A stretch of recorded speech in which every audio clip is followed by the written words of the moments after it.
We are back on another Saturday here for a live college basketball bet stream. Like every Saturday, here with me is my guy C-Mac. What's good, C-Mac? What up, what up? We are live, baby, live. Saturday morning, ready to roll. These Saturdays are slipping through quicker and quicker, man. Feels like I was just here with you yesterday, but it's been a whole week. No shit. And I know we could skip real past it. It was probably the worst Saturday I've had all year last week. Gotta have a big one. Get tons of Super Bowl shit I still got to do. But let's get to it. Let's get to the money. Do you have anything on this game? Alabama, LSU. There wasn't a lot of great games early. I'd rather be probably an uglier game in Wisconsin Rutgers, but that's my style of game sometimes that I want to bet on. But do you have anything here? Alabama big, LSU struggled. They got a couple wins at home versus Arkansas and some other teams.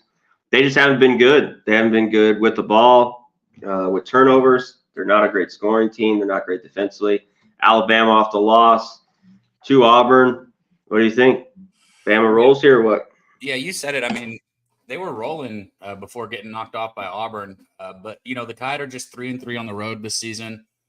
Their losses were to Creighton, Tennessee, and Auburn, though. So, sitting at 3-3 with losses to Creighton, Tennessee, and Auburn, that's tough. You're sitting 3 losses with all top 20 in KenPom rankings. LSU is 9-3 at home this year.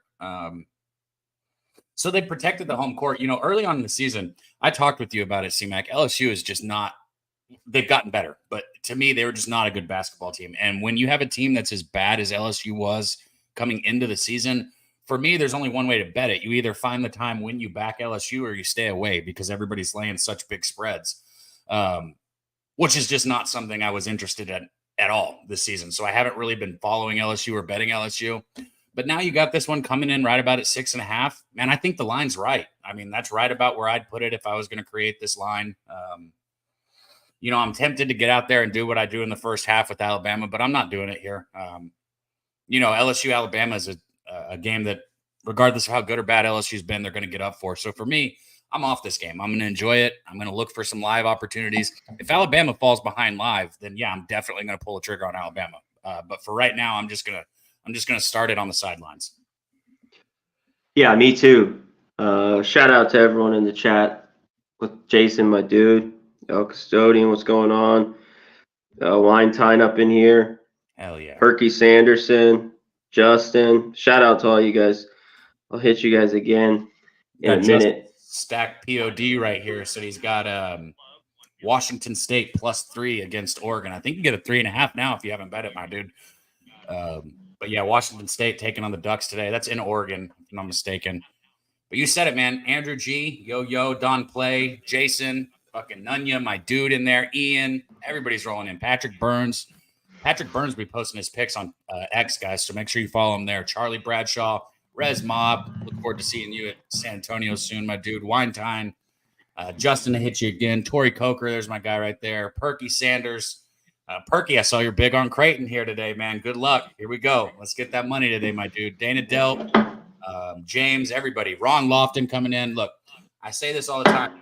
Ron's one of those guys who comes in here and drops bets. It's usually first half bets like myself. He'll come into the chat and he'll drop these bets for you guys, live stream in and live stream out, and they cash on a consistent basis. So shout out to my guy Ron out there.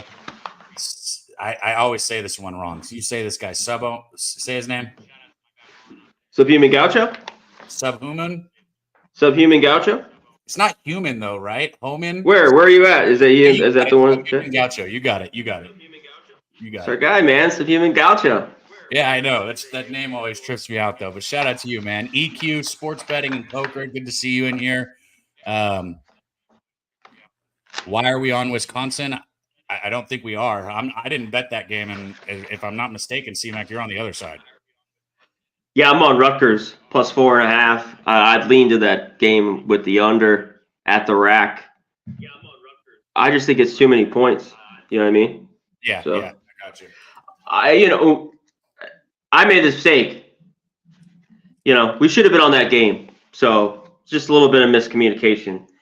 We can watch. I mean, not on mine. Yeah, we can. We're on it. We'll be live, kind of calling this game, especially the first half. But we'll dance around to whatever else. Fuck it. This is just a live betting show. Fuck the game. Yeah, exactly. When I tweeted out lately, I'm just putting it, we're just here to live bet. And even more so than live bet, we're here to talk about the games that are coming up later today. So we're looking for player props, sides, totals, and live bets. We're looking for everything up in here. Our guy Wine Time's there with you. He said Rutgers wins this game outright. I tell you what, I don't have a bet in it, so I'm going to be rooting for you guys. But if Wisconsin drops this game, how far in the rankings do we think they drop? I mean, I'd drop them all the way out of the top 25 personally. Yeah, I thought they were overrated to begin with. I mean, they are off 3 straight losses, and they didn't get it. You know, I didn't want much from them in that game against Michigan, Cab, but to get 73 points. So, and they couldn't even do that against a horrible Michigan team with a bad defense. It was just brick, brick, brick, brick, brick, brick, brick, brick. And they lost 72-68. And I think there's going to be, unless Rutgers, they usually bring the defense at home, it could be another long day for them. Yeah, so we got some people in there saying, you know, they don't think Wisconsin's going to drop 4 straight, but I'll say one thing, man. CMAC just hit it. They couldn't score on Michigan. Rutgers is going to be a better defense and a more difficult task to put points on the board against. I guarantee you that. Yeah. Okay, you said Michigan State in there. Okay, I was getting confused. So you like Michigan State today early. Michigan State's, man, taking on Illinois. I'm not going to lie. I was close to pulling the trigger on that first half with Illinois. I just don't like going against Michigan State at home, you know, in February. It's just not something that I feel like is a great place to be. You know, Izzo's going to have his squad ready, obviously. And Michigan State, the only way they win or keep in that game is if they hit threes, which they have the ability to do. And I don't like going against a team that, like, you know, may or may not barrage threes on me. So we'll see if I get to the window or not with Illinois. I do have 3 bets today that I've got, or 4 bets right now that I've already locked in. But we'll hit on them in a little bit. My first one doesn't even tip off until 3:00 today. So we got plenty of time to get to the money and figure out where we're going to go. I need to switch channels right here. What is this? ESPN? I'll go to this Alabama game. I want to go to that Rutgers game. Give me a second, chat. The TV's got to fucking let me change the channel. Let's see here. Yeah, ESPN is the LSU or LSU Alabama game. Anybody in the chat, let us know if you bet this LSU Alabama game. I feel like I haven't seen a ton of people that have any action in this game, whether it's in the chat or, you know, anywhere on X.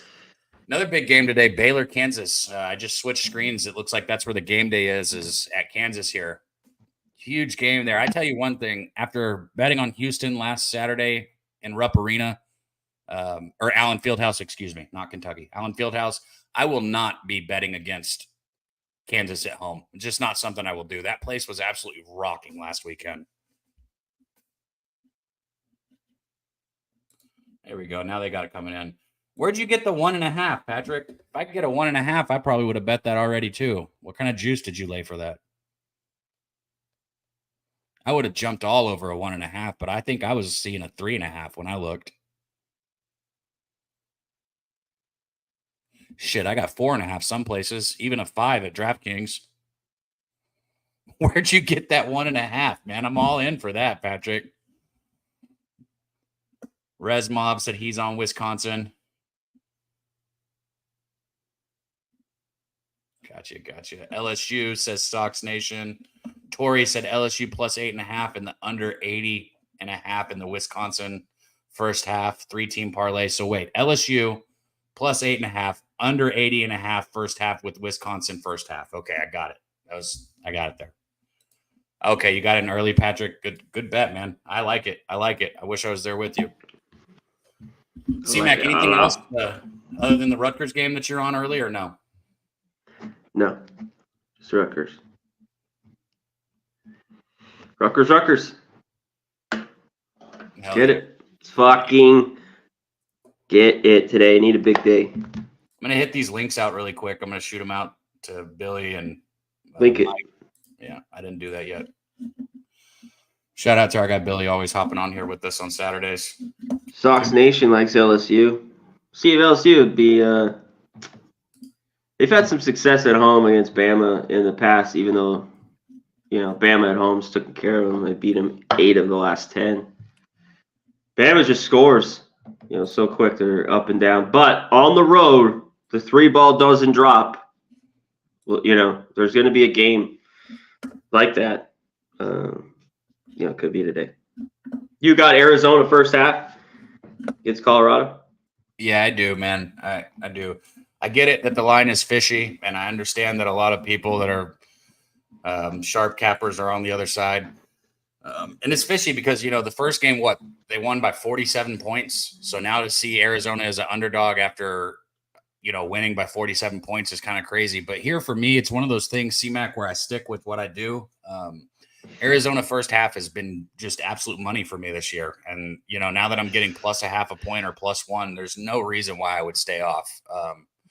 Arizona's been ahead in 21 of their 22 basketball games this year, and I'm getting a half a point. So it doesn't mean that it's going to cash, but I can tell you what it does mean. It means that I'm a bet it. I can't help but to take it. So maybe it's bait. Maybe I signed up for it, but I'm on it. Bama with the early 3 right there to take the lead 6-4. This game is out and rolling quick. 6-4 Bama lead. 4-0 Rutgers early here. There you go. A wide open 3 for LSU. They're going to knock it down 7-6. LSU takes the lead back here early. We've had 2 lead changes right like that. Both of these teams look like they're going to try and get out and run, push the pace, which is something we like. If anybody's looking at live stuff, right now it looks like there's going to be points. I don't know where the total was before the game. Bama scores again, 8-7. Oh, Justin said Rutgers come out and has the crowd going crazy. There we go. Speaking of crowd going crazy, look at how empty this LSU stadium is. Really? You can't show up for Alabama, you bums?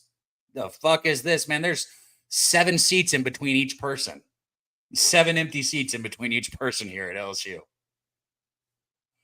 I mean, the front row is not even filled up. It's crazy, man. Crazy. Yeah, they don't give a shit. Yeah, they don't give a damn, bro.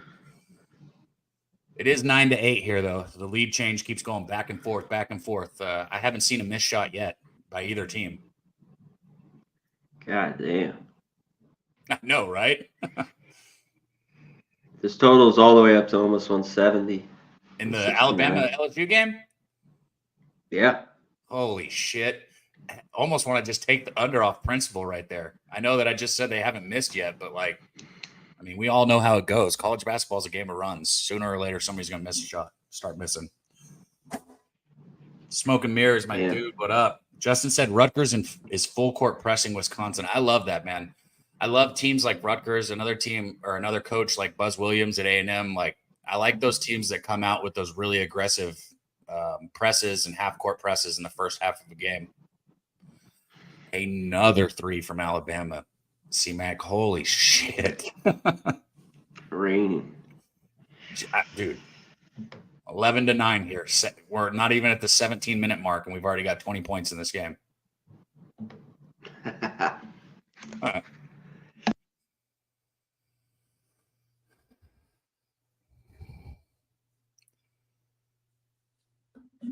Oh, there we go. I see. Resmop gets it. He said he won a lot of money with the Chiefs first quarter, these entire playoffs, staying with it. There you go. It's one of those things where even if Arizona doesn't cash for me, I'm up a lot of money on the season with it. Hell, even if they don't cash for me, I'm up money on them this week in the first half. So listen, I think the bet's good. You do? Because but I don't agree full game, because I think the only other one thing is that loses is Colorado just comes out because how well they play on their home court and might get them in the first half. But Arizona's been so good first half. I get why you made the bet. That's what I'm trying to say. You know what I mean? Gotcha. Yeah, gotcha. And that's a difficult trip. And they're off the 3 overtime game, Cap, or whatever the fuck it was. Just wild. First Utah. They had the big lead. They took it all the way back. Did it go to 2 or 3 overtimes? 3. It went to 3. So that's that's already a bad trip. That's the mountain trip there, the Utah Colorado trip. So yeah, that's why I think people are. I thought about what you just and said. Colorado at home, how good they are. I've talked about this in the past. I was one of those people when I would travel to Colorado, it was always the second day I would get altitude sickness, and it sucks. Like I would get the worst fucking headache to the point where it's like it didn't matter how much water I drank or what I did. Like I could not play on that second day when I traveled. And I was just thinking about Arizona. Now I'm still on them, but I was thinking about how they were in Utah. Then they're going to go home for a couple days, and now they're going back to the altitude. Their bodies are like altitude jumping like quite a bit right here this week, but hopefully they'll be okay. My thought is hopefully the altitude sickness wears in second half. Yeah, Patrick said Chiefs second half unders too. Yes, Chiefs have the lead. Second half under, just been straight money. If the only way the second half goes over is if they're down. Like if they're down by 10 or more, then you kind of throw that out the window. But if Chiefs have the lead, second half under, money. So Shit, just Justin remember that tomorrow. Justin said Rutgers is out 9-0. I mean, do we look at Wisconsin if they get way behind? I mean, I hate betting games I'm not watching, though. And if I was on the other side, I'd probably just let it ride. But for somebody like me who has no action, if I can go out there and get like a 8 or a 9 with Wisconsin, I'm not going to do it. Do it. No, I'm not going to do it. Do it. But I tell you what, though, man, so many of these games in college basketball, I talk about how it's a game of two halves. Dude, if your team is winning at halftime, there's like a 65% chance they're going to suck the second half. I swear. It doesn't matter who it is or what it is. It's just putting together two halves of basketball for college kids is not easy. I don't know what it is. Alabama takes the lead again here, 17-16. I mean, really, other than the over, which you said was at like 170, which I'm not going to bet. I mean, I don't see what you'd want to bet here. I would love for LSU to pull ahead a little bit because, I mean, I think this is going to be a good game all the way to the finish probably. Nice little drive there. LSU's getting, they're not just making tough shots. They're getting good looks right now, which is showing this Alabama defense isn't that good. Honestly, they're not playing that good. Their offense is great, but their defense is just meh. Yeah, exactly. Stimmy, I have one that I've been looking at. I think you take the Blues Sabres under 6. I like that under. Unless the Sabres come out red hot. They're just a team that doesn't score a ton of goals. So I like the under 6 there in the early hockey. So I can tell you a game that I did bet that we haven't talked about that's kind of a big one coming up today is Kentucky Gonzaga. I took Kentucky, and Kentucky's burned me at home at Rupp Arena in the past couple weeks. They've actually lost 2 games at home. Just Gonzaga hasn't been playing anybody. C-Mac, I mean, they don't play anybody. Oh, I know. That's why they're going to get bounced. You think so? Yeah, I mean, they might make the Sweet 16, but I mean, they don't play anybody. Like they don't have any defense. I think their chance was that 1 year, a couple years ago, against Baylor, and Baylor beat them up in the national championship. It's going to take a really big super team for them to. You just said their defense, like even though their numbers might look okay, they don't play anybody. And if you look at their defensive numbers against good teams, it's not good. Like you said, they're against the step up in competition. They seem to falter every time. Shout out to everybody in the chat, man. Our dude Razor Sharp Picks rolling up in here. Razor. Good to see you, Razor. Stimmy OG, EQ. Hit the like, everybody in there if you can. Share the video. Let's see if we can get it out up over 100. These early games, not so interesting, but we get a bunch of people in here rocking. We can keep hanging out. Maybe find some live action too. Yeah. Maybe you'll get on Wisconsin.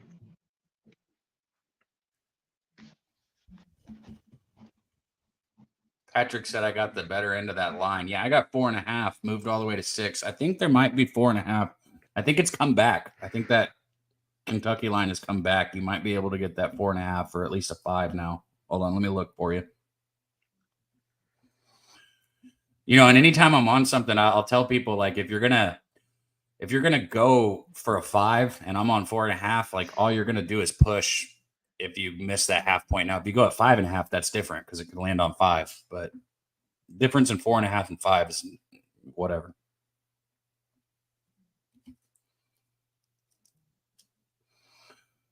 Yeah, you can get 4.5s out there now, Patrick. You can even get a 4 out there at a couple places. So it's anywhere from 4 all the way up to 5.5.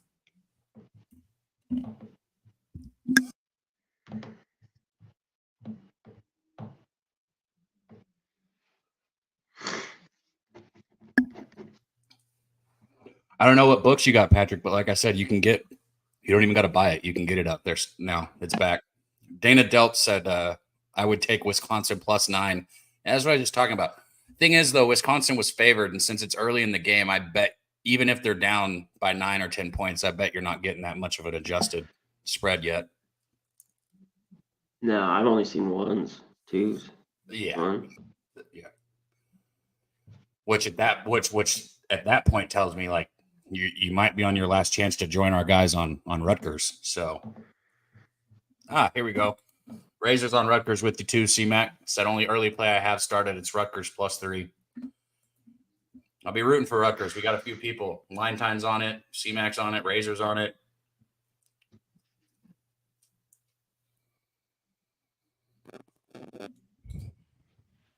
There we go. More action for you guys in the chat. That's what I'm talking about, Razor. Appreciate you coming in and dumping this action out. So what, you're on Kentucky? Me? In that game, yeah. Yep.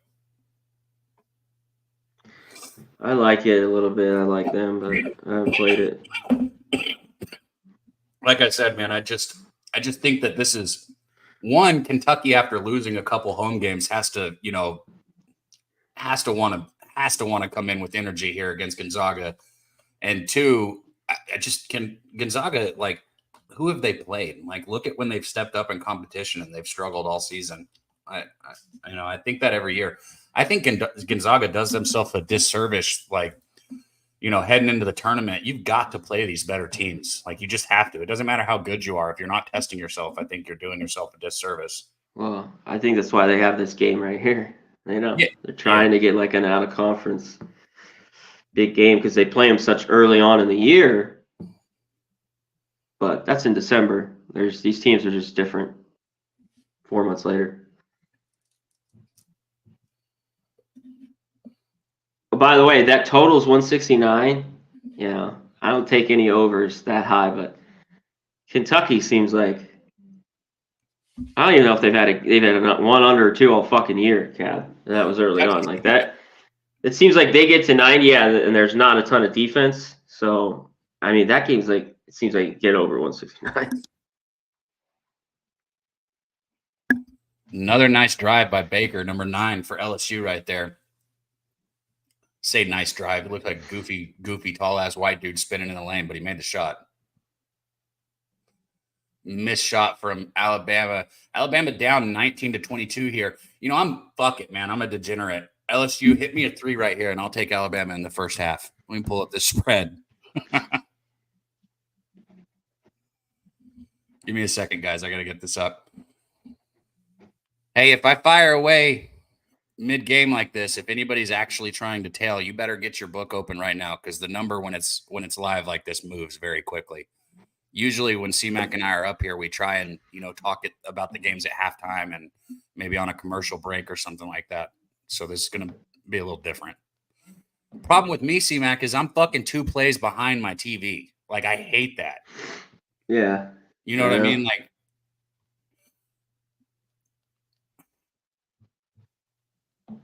and I say 2, like, sometimes it's more. Like, fuck me, man. It's 22. My book has 20. My book has 24-22, and the game on my screen is 22-19. Terrible. It's because Alabama's going to hit a 3 here to tie it up, and then I guess LSU is going to go down and score a little bucket, take the lead.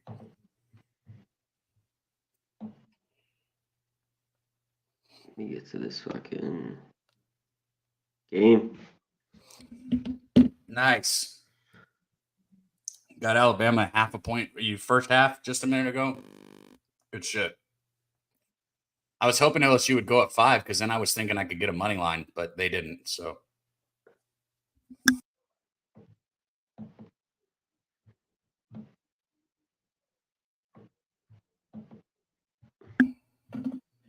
"15 seconds delay, Andrew." Yeah, and my shit goes through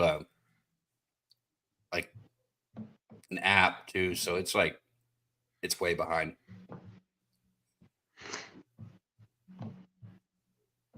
What about UNC Miami, C-Mac? I didn't bet that game, but man, I wanted to take Miami at that +5. Now it's out there at 3.5. I have no interest in it. Yeah, I didn't move on it, so I'm in the same boat with you, but I like it. Here's my thing with, and I know you know this. Like, I'm more of a just trying to see how the matchups are going to play out type of capper instead of the numbers. I mean, I look at everything like everyone, but I think matchups, and I think Omer Baycott is a great college basketball player. Don't get me wrong. I just don't think he's a great basketball player. I think he is a great college basketball player. I don't think he's he hasn't been that consistent. Exactly. Exactly. So when I think about, Norchad Omer matching up against Baycott, I absolutely can see that matchup playing out in Omer's favor, or I could see it just being a good matchup that goes back and forth. So then, you got Ingram and RJ Davis. As much as I have been let down by Miami's guards this year, I mean, Nigel Pack and Poplar, they both have the ability to match up with Davis or play as good as Davis. So I guess where I'm going at is just matchup wise, I kind of think these teams are kind of even. North Carolina has played a little better defense, but they're in Miami. Miami put up 5 points against Virginia last game. I mean, they've got to be. Yeah, I like it. I mean, even with the 3, it's still, I haven't bet it, but it's close for me. I mean, of course, missing that 1.5 or so. But all the love's here on North Carolina. This line's dropping. Yeah, so I like Miami. I do too. I'm gonna be honest that when I saw the 5, I thought, hey, I might be able to get a 6 or 6.5 on this tomorrow. And then when I woke up and saw 3.5, I was like, the fuck? Like, not what I expected to see. And it usually plays out to how I expect. That game did not with the spread at all. Like you said, I mean, people are betting North Carolina, and that line came back towards Miami. So Dana Delp said Houston first half -2.5 and full game -5. I am there with you on Houston again, even though I got burned last week against Kansas on Saturday. I had a fucking horrible Saturday. I've only lost one bet this week, C-Mac, and I just barely have recuperated what I lost on Saturday. Yeah, Saturday talked about last Saturday. Yeah. However bad yours was, mine was worse. I'll just tell you that right now. That's true. Mine wasn't that bad. I mean, mine was that bad. Mine was go jump off a cliff bad. All right, you bounce back. It's gonna happen. Appreciate that. Yeah, I do.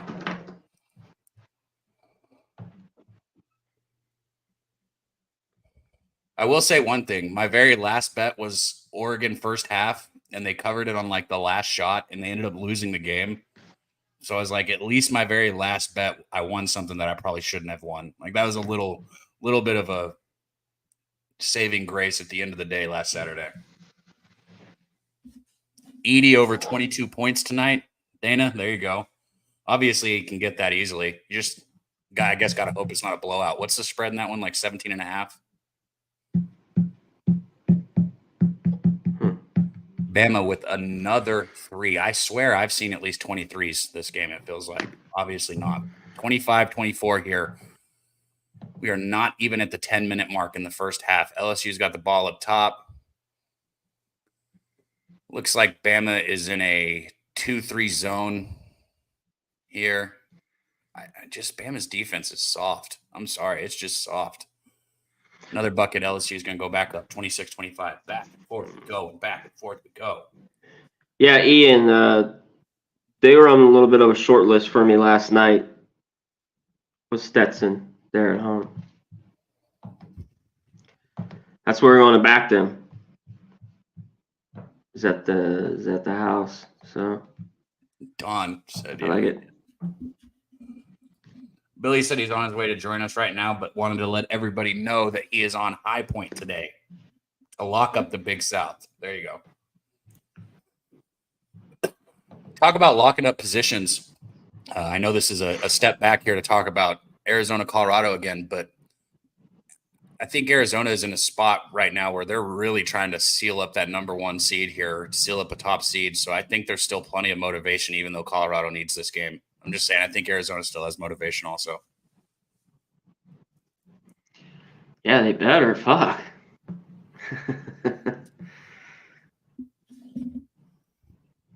Marcus, I can't remember. Are you rooting for full game with Bama or first half? Because I'm going to be honest with you guys. I kind of want to see some points from LSU because I want to take a live bet here. But Bama's got a 28-26 lead, and they are pushing the court right now. Ooh, bad turnover.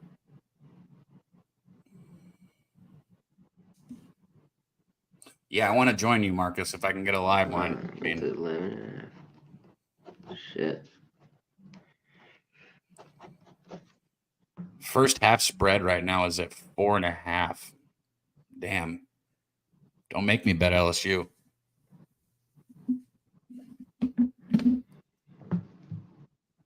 What's the score?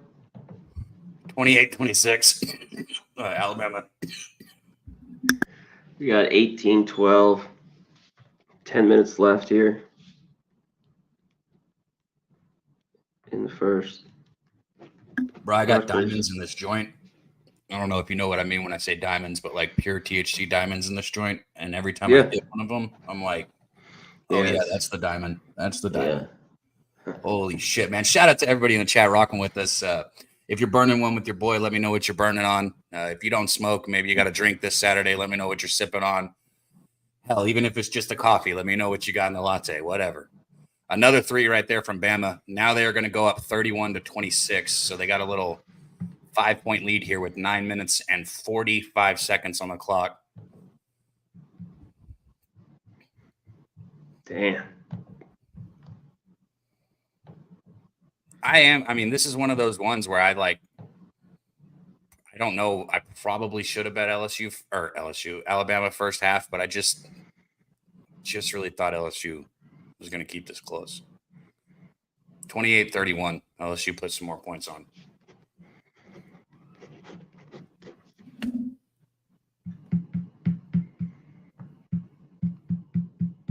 First class funk. Got that wedding cake. Oh yeah, you guys rolling in with it? Bomb ass wedding cake. That's what I'm talking about, man. I heard you say that, C-Mac. I was looking for who had that Ricky Levine as the wedding cake. I ordered some gelato cake. I should have it in a couple days.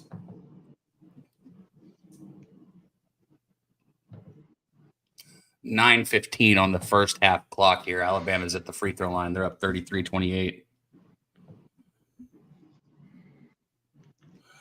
Oh boy. Oh boy. C-Mac, there's a 7.5 for the first half right now. Oh boy. I kind of want to take that. Plus 7.5. I'm not going to do it, but oh boy. For what? LSU plus 7.5 sounds good for how back and forth this game's been. But you know how it is. This could be the point where LSU I see 10.5. What do you mean? Do you really? Yeah, Bama's up 34-28. You looking full game or first half?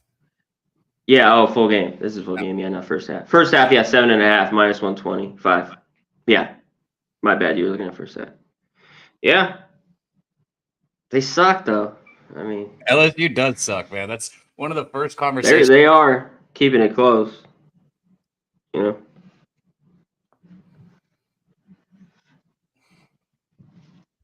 If I'm being honest, though, like what this has looked like, LSU's looked like they've played like outstanding. I mean, just as good a basketball as I think LSU can play. And it looks kind of like Alabama's just kind of cruising.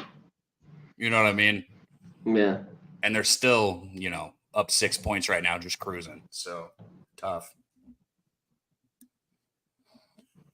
How about over 80 in the first half, Kentucky Gonzaga? Man, I don't think there's going to be a ton of defense in that game. Well, I think Kentucky can score regardless of what Gonzaga does, and I think that Kentucky's defense is kind of shitty. So I think there will be a lot of points in that game. Yeah, I mean, 80's a lot for the first half, but I mean, I think you get there. Yeah, if it's 44-40 at half, nobody would even think twice. It's like, yeah, that's what it is. You know what I mean? Yeah, some of these games in these bigger teams, obviously, that get to the rim. I mean, the fouls, though, are just, there's like fucking 25. There's just whistle after whistle, It's just go to the free throw line, I'm like, fuck. I think that Bama-Auburn game, like a game like that, I was when I was going through the box scores like I always do. Man, there's fucking like 50 fucking free throws shot by one of the teams. Like, I was on a game. It might have been crazy. like 2 weeks ago. I was on a Houston first half, where the other team had 25 fucking free throw attempts in the first half. The fuck, man! Like, I was just sitting there, like, I don't care. Like, I'm not one of those people to say like right or wrong with refs' calls, but 25 free throw attempts in one half of basketball, like, come on, bro. Yeah, these ref crews happy with that whistle, man. Bro, 25 is what you should take in a whole game. No, if that. Yeah.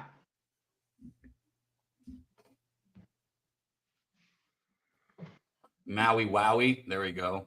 Grape Ape. Still got some of those flavors coming in there. It's a lot, Michael. That's what I'm saying, bro. UConn minus 13 first half. Marcus is on UConn first half minus 13.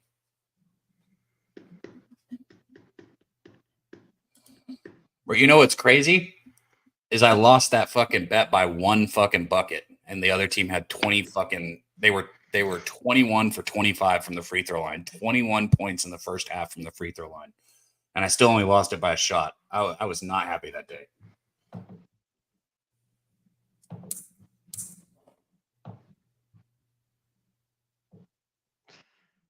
I don't know. Syracuse looked like shit this first half.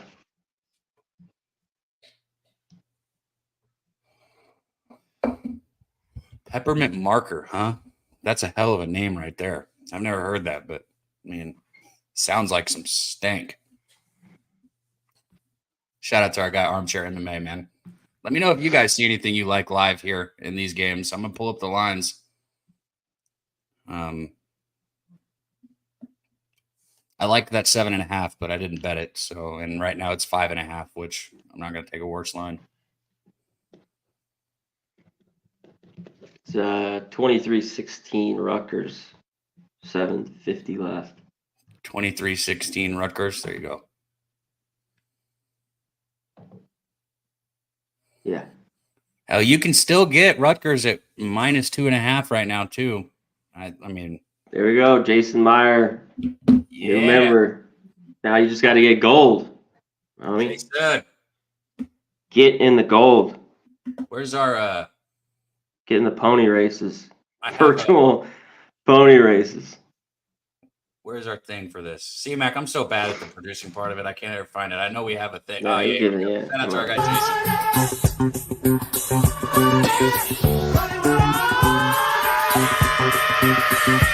I'm rich, bitch! Yeah. Bitch. Appreciate all you guys. Anybody that's a member of the channel, we just got to let you know, man. We really appreciate it. It goes a long way. You know, we don't ask for anybody to give us money for the bets or anything like that at Pub Sports Radio. We just get up here and create the content. So the membership means a lot, man. So thank you guys. Hit the join button if you want to join. It's in the description of the video. Shout out to all the people in the green.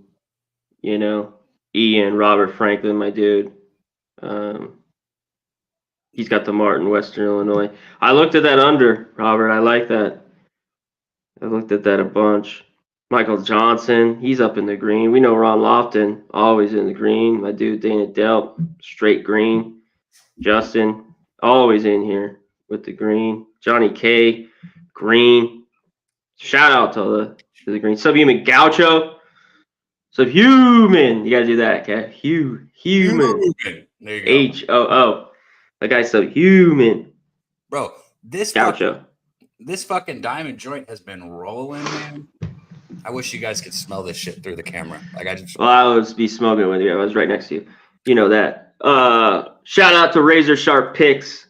Dropped his Gulfstream pick 5 in here just a little bit ago. Did I miss it? Takes a lot of work, you know, to cap that. throw that in the chat. So appreciate that, my man.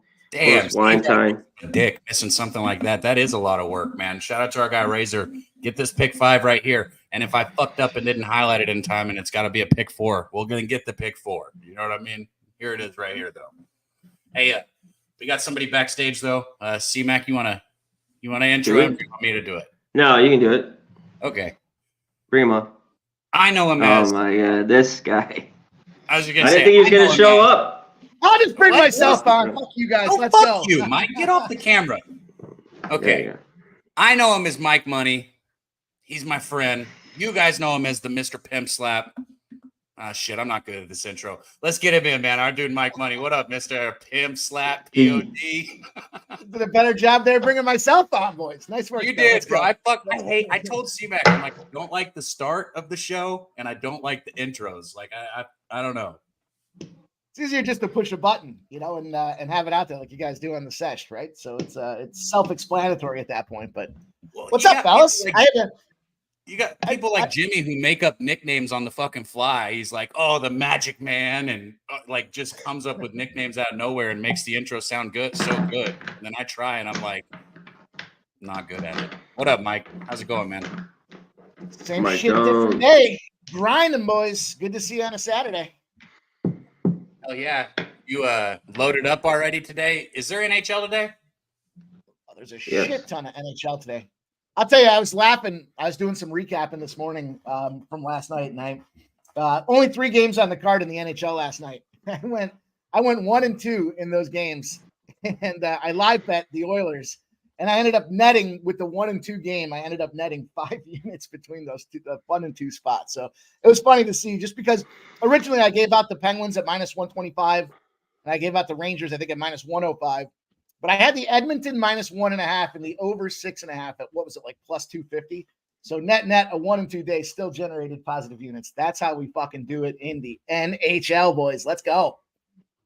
Hell yeah, man. Nobody laughs about a 1-2 day unless you're the Dirty Chester. Let's go. Yeah, I'll do that from now on. I'll be like, from the Dirty Chester with the dirty dick, our guy, Mike Money. How's that? How do you get my dick dirty? Ew. Let's go, said. That says we cashed on Sacramento, and that we did. You know what? I'll tell you the best call and the worst call from yesterday. Best call, staying off that Sixers game at the last minute. Best call. Once Maxey was announced out, that was a non-play was the best call. And the worst call, not heavying up that Kings or that Lakers spot out there. We were on the Lakers +3.5.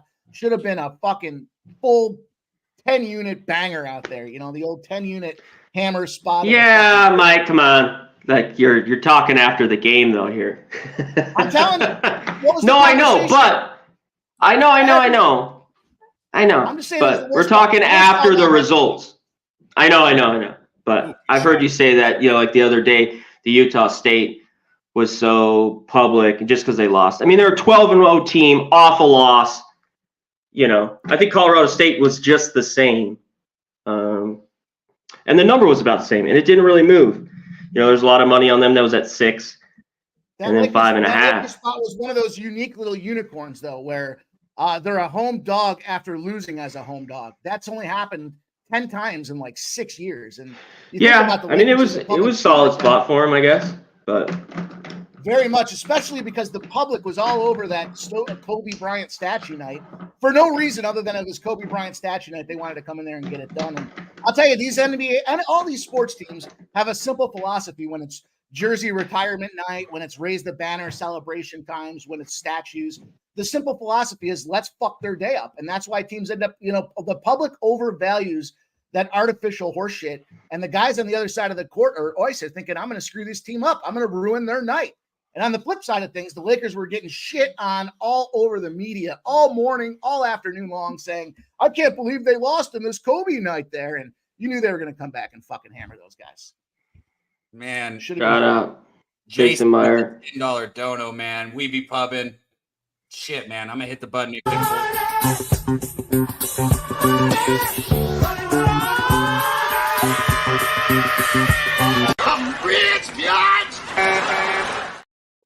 Let's go, man. We got a good chat rolling in. The donation coming in. New member coming in, man. Shout out to all you guys. Share the video if you can. Hit the like button. Get that membership. Alabama just missed another 3 here, but they're going to get the board. It is 44-37. Alabama leads right now with 4 minutes and 18 on the clock in the first half. Hold on. Let me update that score. Nope, another missed shot. Alabama did get fouled from the 3-point line, though. So they're going to the – what'd you say? What are we sweating on here? I didn't bet this game, man. I'm looking at this live line. Shit, I can now get 9.5 live with LSU in the first half. You want to sweat something that's got 3 minutes left? I don't know if it's a good bet, though, man. LSU's kind of been falling apart. I don't know what to make of that Bama team. Back and forth. Started the season off a lot better than I think they actually are in reality here. But I think LSU is one of those difficult little – LSU's not very good either. That's just a weird spot for this game. I think Alabama kicks the shit out of them, though. I think they take it wire to wire. I don't have a bet on it. I bet that UT Martin under. I got Rutgers. I'm all over Rutgers plus 3.5. Fucking hammered on Rutgers. Great spot for Rutgers. Sounds like a bunch of the chat was. And then I went Loyola Chicago to start things off. But Creighton Xavier boys. Mac is. Razor is. I think Justin is. Our guy Justin in the chat. Stacks. So, yeah. They look like they're playing good. Is that game at halftime yet, or they still got time in the first half? Yeah, there's like 5 minutes left. Yeah, there's still time. 4 minutes left, 33-24. The Big Ten home dog. When are they going to learn, C-Mac? Man, fuck. We could have got 9.5 just a second ago, and now it's all the way back down to 5.5. I'm just going to blame Mike. What a Drano shot right there. A big 3 from LSU, 47-42. I'm kidding, Mike. It wasn't your fault. Definitely my fault. Didn't do anything. I heard a lot of waffling. I'm going to get your computers out. We're going to live bet that moves fast. We jibber-jabbered on a bunch of games. I didn't actually hear a play. Nice to know you were sitting here listening. I was eating. My breakfast. Dick. It's breakfast at noon when you stay up till 3 a.m., you know? That wasn't a joke. There was no couth to that. What's that? Breakfast champions for Mike. Oh, it always comes back to that with you guys down in the South, man. I don't know. It's a weird thing. Cross that Mason-Dixon line, and all of a sudden it's fucking bangers and mash, except no mash. Uh-huh. You know what bangers are? Hey, Michael, you're welcome for that. And mash are? What'd you say to me? I asked if you know what bangers and mash are. Are they two things together? Is that some kind of nasty ass fucking European food that you eat up north or something? Yeah, it's like dick and balls. Yeah, something like that. That's what I thought.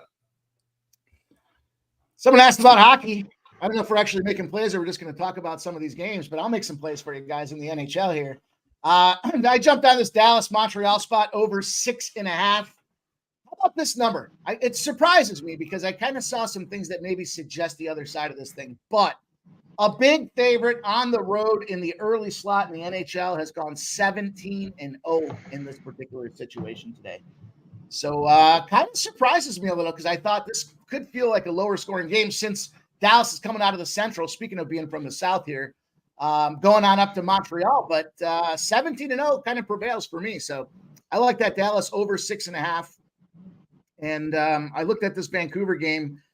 I don't know if I'm missing something here because Vancouver's a short favorite on the road against Detroit, but I like Vancouver. I think this is the proverbial better team. Detroit's, going in the other direction, I think. So I'm going to jump on that Vancouver spot as well.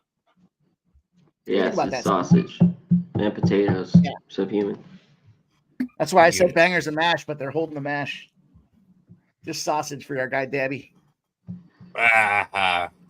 Funny. Took a little while for that joke to develop there, but again, a little slower in the South. Your sausage joke? My joke developed quickly. Mine was simple and to the point. Mike had a breakfast of champions and dick and balls. You know what my breakfast of champions was? Fucking leftover half a salad fucking wrap from yesterday that was sitting in my fridge, and I was too lazy to make something. I would say that sounds gross, but that sounds about right. That's about how I eat too. Half of a chicken wrap that's sitting in the fridge from the day before sounds about right.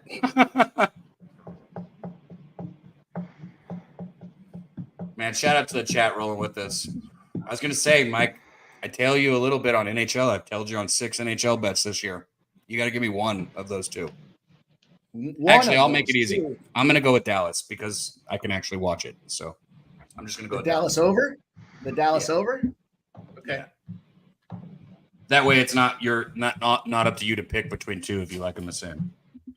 Yeah, some of these are a little juicy, so I have to go back in and do some revision. But I looked at the Vancouver and the over, the Bruins over, the Dallas over, the Edmonton and the under, Boston -1, and Buffalo spots here. But I know a bunch of those are just popping off.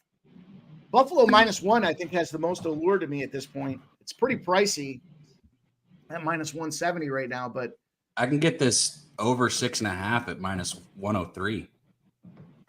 yeah, I would give it a go. I think this is worth it. I mean, 17-0 with this particular situation. It's like I talked about yesterday, the little unicorn that was the LA Lakers here. Dallas is an over team, and the fact that you're getting low juice on them, and it's such a commanding window, it just makes a lot of sense. But I don't know. I mean, what a surprise. It's an early game, right? The old adage, the early games go under. So that certainly is applicable, but I don't want to talk out of both sides of it. Waffle, I'm on that over 6.5. Motherfucker, I just tailed you. I don't know why you're trying to take a shot at me. I'm not. I'm just saying. I'm being official. You could walk away from my verbalization there and say I'm not flip-flopping. I'm on one side of this thing. I want to hear some CMAC hockey picks, though. This guy's red fucking hot. Let's go. I got nothing, Mike. Dynamite dropping. I'll let you know. All right. Hey, I was looking ahead though, so I talked about some of these spots, and when I ask what you think, I just want you to know if you agree with me, I'm super interested. If you don't, I don't care. You don't care. Okay. Yeah, just wanted to get that out ahead of time before you start talking shit. Gonzaga, Kentucky tonight. What do you think? I like Kentucky. I think Gonzaga's overrated. Okay, good. I don't think Gonzaga's been tested at all this season. The rest of their conference got better, and they got worse. And not worse, but they haven't evolved to that next step, and the rest of their conference got better. But there's a huge gap across that division, that conference, where there's the three tops, and then there's everybody else that sucks. And their non-conference schedule wasn't very appealing either. So, they got a lot of wins, but it's a lot of wins against what should be relegated, D2 programs. By the way, we got over 100, almost 110 in here. We got like 40 fucking likes. God damn it. It's weak. Ooh. Hit the goddamn like button. What's all we ask for around here? Right, fellas? We're not asking for much. Smash the Hit the fucking like fucking button. button. Show some respect at the very least. If you're not cashing and you're just Jesus. having fun hanging out, what else are you doing? I don't know. I gotta be honest. There's no Not the roll button. button. There's no notifier that says who hit it. You're completely anonymous. You're scared that someone's going to see that you like something. Heaven forbid this fucking culture actually enjoys something and shows their appreciation and satisfaction with it. No one's going to know you're anonymous. Smash that fucking thumbs up button. Let's go. And if you don't, hit the fucking thumbs down. Yeah, hit Either one. Hit a thumb. It doesn't matter which thumb. You can hit them both. Thumb it. That's fine too. Figure fucking crash YouTube. Bingo. Help, man. Shout out to Joseph in the chat, man. Oh, I want to say one more thing. If you're listening to us, because we got a bunch of people in chat and a lot of fucking real OGs in there, but there isn't 110 people in the chat. If you're listening and you're not in the chat, go ahead and get you a little name for the chat. Come in the chat, man. Share your action. Share your thoughts.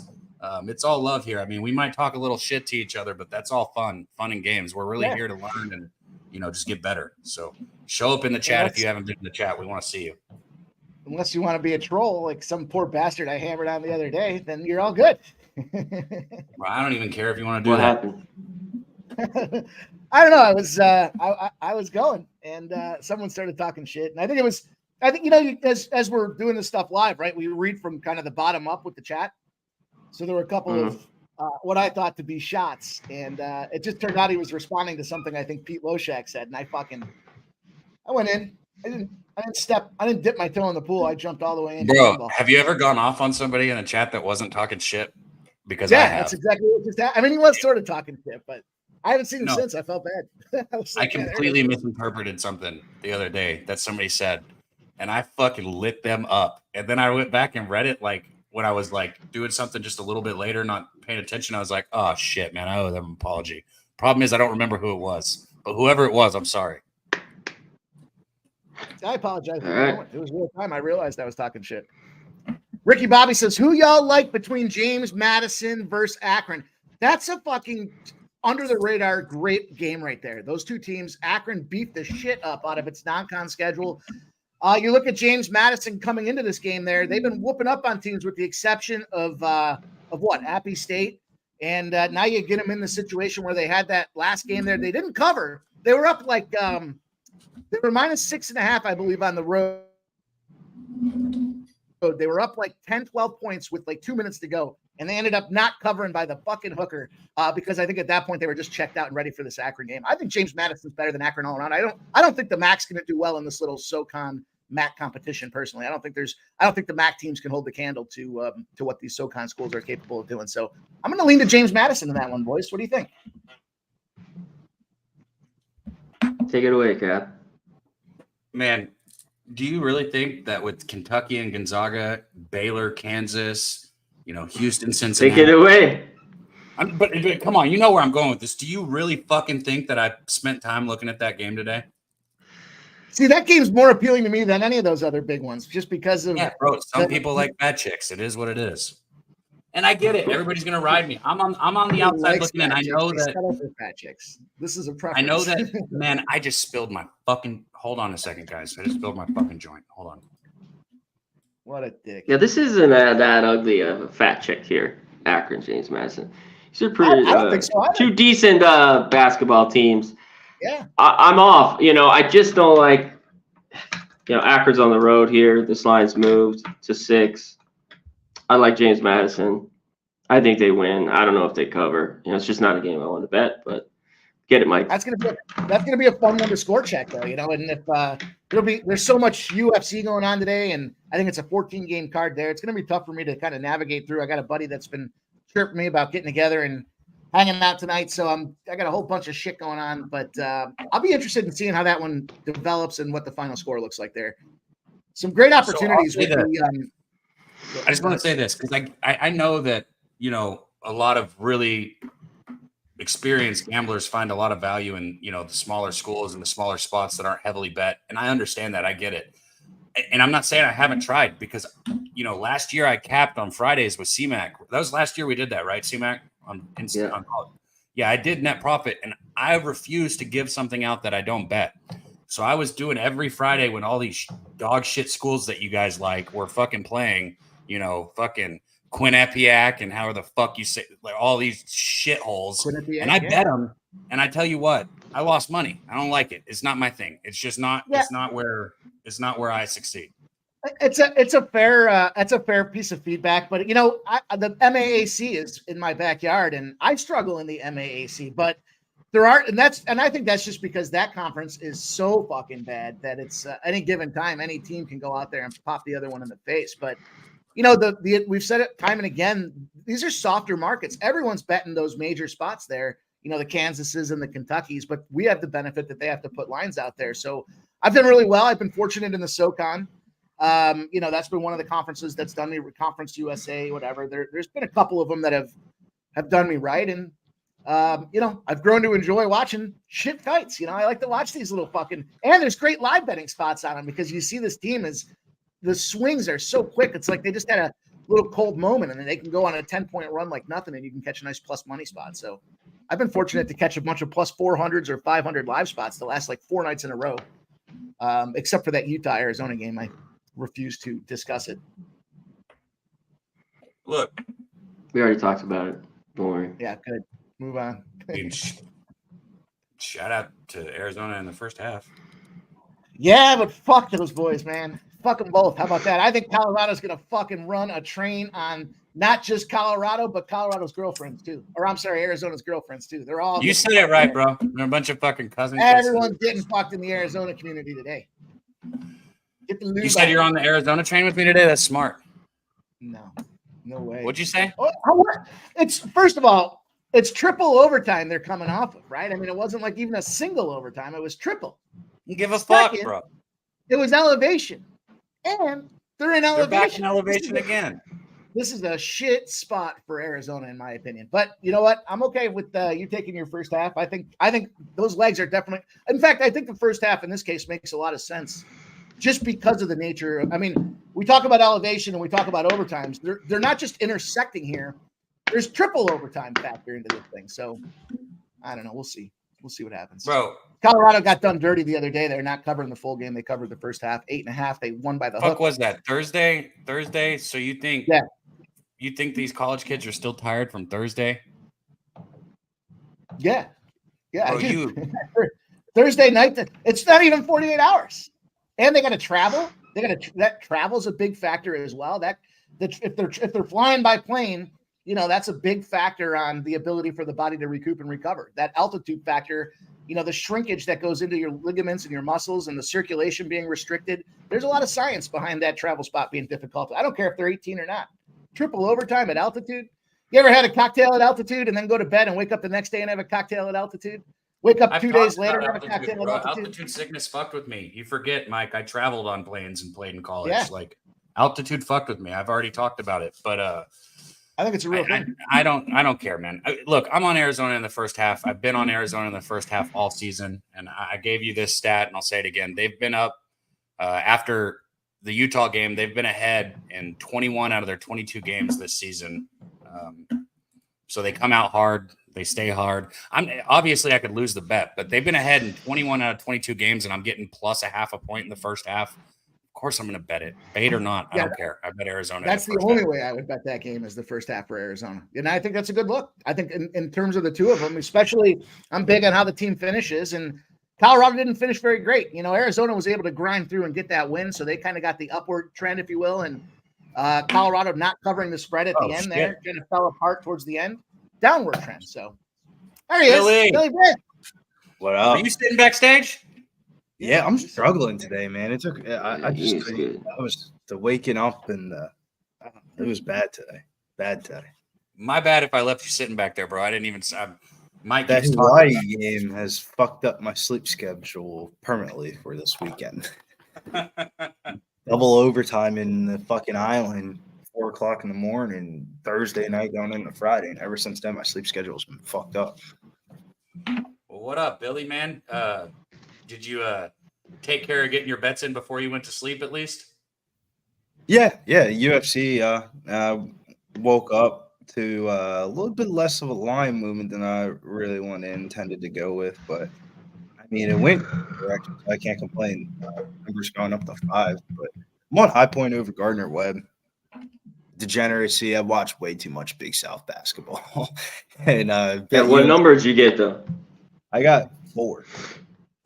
Numbers going up 5 now. 5.5 on FanDuel right now. Yeah. And up at the money line straight at -1. I think it was 180 too. So I got -4, -180, and those are the only 2 college plays I really like today. I mean, I bet UNC Cashville in the last game against High Point. I mean, talk about a fucking sweat. That was a sweat. Kind of got that one pulled out with a lucky W. Gardner Webb, though, we're trying to catch a good fade on them, but they just had a pretty easily part of their schedule. Like Seacaucus sucks. Longwood, not a team I'm afraid to bet against. Winthrop is not a team I'm afraid to bet against. So they've just been, I feel like, benefiting from an easier part of their schedule. Long story short, if High Point wins this game, they more than likely lock up the number 1 seed in the Big South. And that's pretty big in their conference with how deep it is this year. I just want to say this again, Mike, just so you know. Arizona's schedule, since that game finished, they went to sleep, then they woke up and got on a plane and went to Utah. And then I'm with Mike though, bro. That's the hardest two in the Pac-12 to play is when you have to go to Utah. I already brought it up. Yeah, Saturday, you have to go to Colorado. That's the hardest trip. We talked about the altitude. That's the toughest trip, the mountain trip. And it's bad. I mean, it's just a fact. You need to be a rocket science to know this shit. It should be a good game, though. All that being said, it should be a good game. All that said, I don't know if it's Colorado gonna be or better. nothing for me, but Fuck yes. I get where Cav's going from with his Arizona. He's been riding with The him. first half for sure. I think that's a good look, and I just think you gotta believe you're gonna. Even if you don't think you're gonna gas out, you gas out at some point. And I feel like the Arizona-Utah game is like a prime example of the altitude spot. Utah's getting smacked by like 20-something fucking points in the first half. Then in the second half, when Arizona gets tired, Utah just basically they should have won the fucking game, but they ended up going into overtime because of stupidity, and then they end up losing the game in triple overtime. I don't think their legs are going to be the same in the second half. I think that the second half is going to be all Colorado. Speaking of second half, anybody in the chat interested? I just saw our question. Where the fuck did it go? Somebody asked me if they thought that we should take LSU or not. We are sitting here at halftime. Alabama's -4 second half. Over-under sitting at 91.5.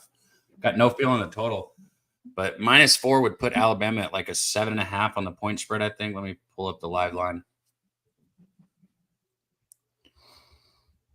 Shout out to our guy Nutflush, man, in the chat. Good to see you, Nutflush. Are you going to be in San Antonio, Nutflush? I hope so, man. I hope we get to kick it again soon. Hope everybody gets their tickets for San Antonio. Pubapalooza 3. It's right around the corner. All you guys, get a place in San Antonio, come down to Southtown 101, and let's hang out. We're going to gamble, smoke, drink, eat good food, laugh. No crying because I'm winning all my bets, but I might cry if I lose them. Just kidding.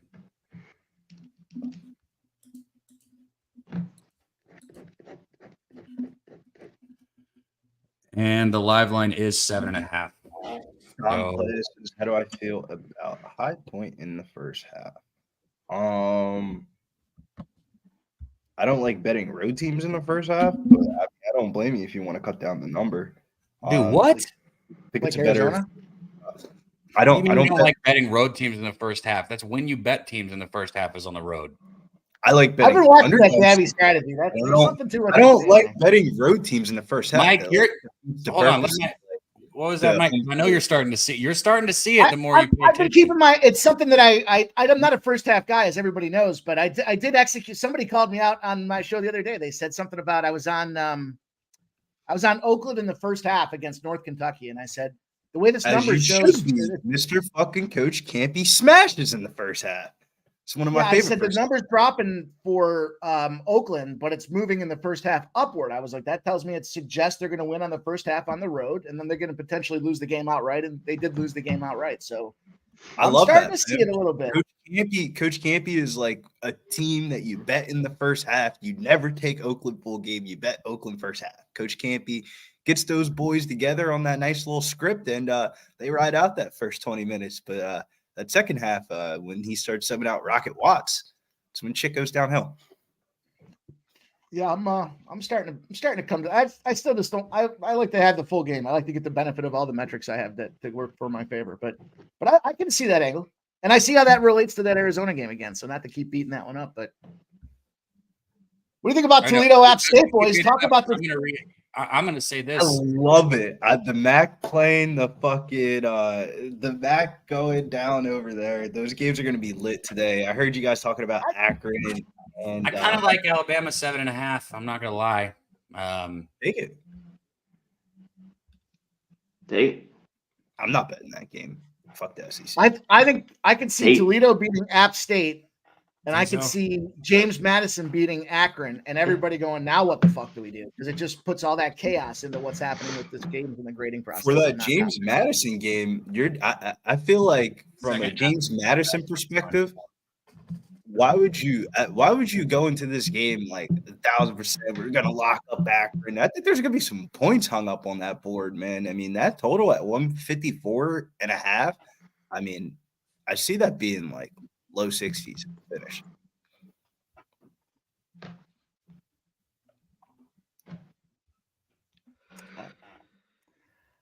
I think not really any foul trouble. Points. Yeah, I'll take it. Fuck it. Yeah, I'll take this. I'm just gonna put a half a unit on it though.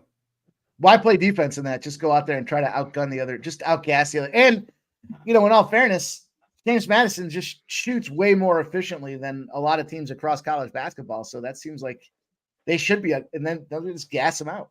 Just fucking put the dagger in them in the first half and twist it around a little bit in the second half. Mike, do you have anything in this Bruins game? I mean, Bruins have owned the Caps. I mean, Caps have lost 7 straight. I mean, you have a ton of goals. You know, I'd like to be on under. I think both these teams were good early in the year. I don't know what we get today. Did you have anything in that game? I did. I was pulling through. I did a lot of my research this morning on my iPad, so all my shit didn't carry over. But I was looking at Boston. I think this is a Boston spot for the -1, though, as I was talking a little bit about that earlier. Just don't, when you look at the other side of the ice, I mean, Boston's too good. This is their time of year to turn things around. The numbers don't support it. I got to pull the trends back up here and kind of get into them. We have a little bit of time, so I'll try to find it. It's -260. I mean, the Capitals? Really? It's starting to show. I said they were playing over their head. We're going to see a lot of these teams, and before the break, they lost 5 or 6 straight. They can't score. And the problem is now, before that on the break, those games, they started giving up goals. Where before they were playing 2-1 and getting, to OT, where now, right before they were just giving up 4 or 5 goals, it seemed like every game, and losing 5-2, 4-2, 5-2. Yeah. 5-3, 6-2, 5-4, 5-2, 4-2. The Capitals, they're not scoring enough, and they're not playing it. Nobody's stepping in front of pucks anymore. It just feels like that's a lost team now that's just, potentially waiting for the season to be over. So I'm all for it. Yeah. I'm all for that play there. I think it's Bruins or nothing. And I would step into that 1.5, maybe the 2.5. Let me dig around a little bit for my numbers here. Once I find it, I'll share. There was definitely some strong points. I want to say the margin was like 1.5 or 1.6. So definitely made a lot of sense for Boston. It's Boston or not. I mean, you can't take the Capitals. Get out of here. Man. Oh, this game's about to be popping, man. We got tip-off going down in the Big South. The big old South. Don't look out now, because you might have one of those teams on your bracket going into March Madness, and they're going to get bounced out first weekend by a Big South school. Hey, I'm a Big South fan. I like to bet it. And I think that's the upside of mid-majors is with the NIL deals and stuff like that. The plateau of playing field has really evened out, where these Power 5 schools are playing these mid-major schools, and they're taking L's because they don't know what's coming. And this is, I feel like, the perks of like watching like mid-major basketball. I mean, if you bet on the mid-majors last year in March Madness, you made fucking bank first weekend of the tournament. Teams like Furman, Princeton, FAU.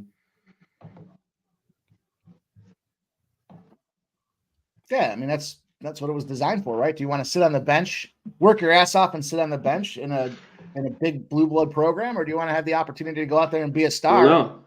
Yeah. But that's where we make the money in the tournament. It's because we're watching these teams. We know how good these smaller schools are, and that's when we make our money that first weekend. Right. That's why I love we're in San Antonio, but man, that's the first weekend. I got to be so locked. I got to get there early. Yeah. I mean, I'm like, fuck.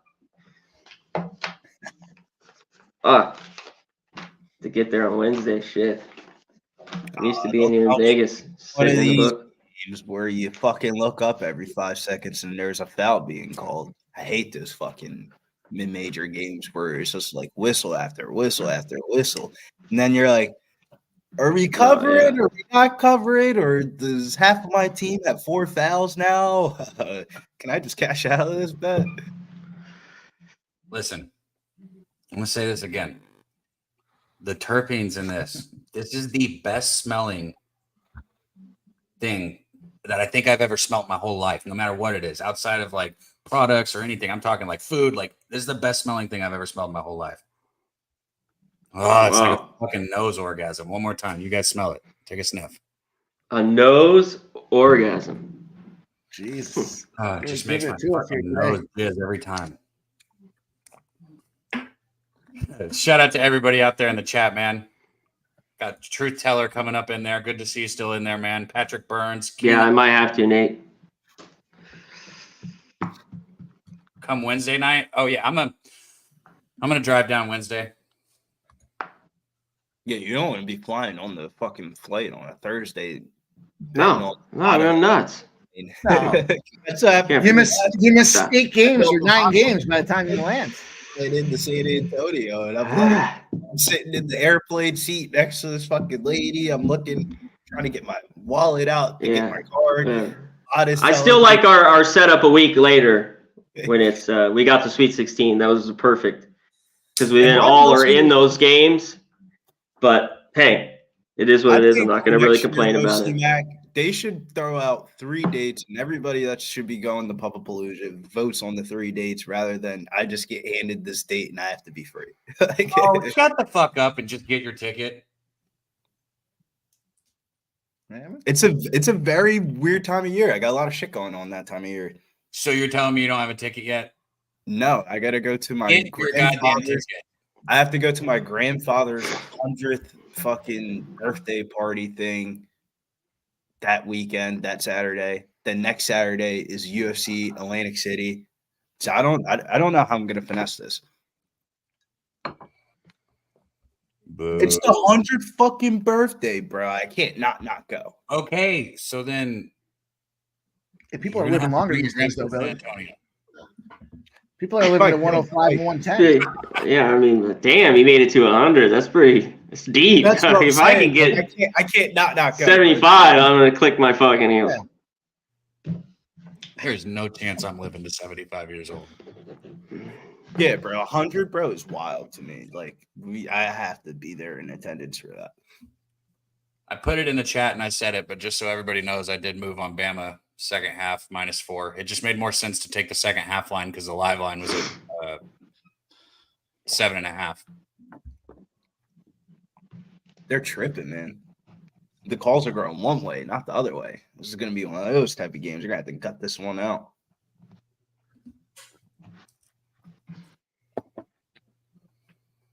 Yeah, Sawyer, I was talking about that Dallas over. Kind of a tricky spot, but I think Dallas over. I've seen it on both sides of it, but I just saw that 17-0 number that prevails for me. Maybe I'm foolish. I would parlay Buffalo and Dallas together. I think that's a good spot for a plus 130. And I was looking at this Vancouver game. I like Vancouver. I don't care. I know Detroit. I got it. I don't care. Just like Vancouver. Selfish, greedy, stubborn. I like Vancouver. Houston, Cincinnati. I'm on Houston first half.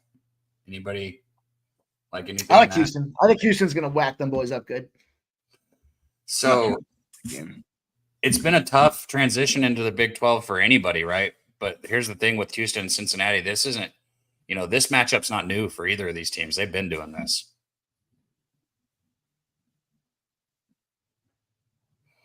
Did Mike freeze on that pose? Look at that. We need to get a screenshot of that, how he froze right there. He froze like this, Mike. My pencil. I didn't go to USC Austin because I was in fucking Connecticut for that whole entire month. I missed what you were saying about transitioning to the Big 12, but in all fairness, Cincinnati didn't really show any sign of fear going into Kansas, and I think Kansas is we could probably all agree it's probably the toughest place to go play as from a road environment. So, yeah, they lost the game at the end, but they were getting shit done. So, well. I'm just saying that Houston seemed to struggle going to Kansas, not Cincinnati, but Houston is going to damn it.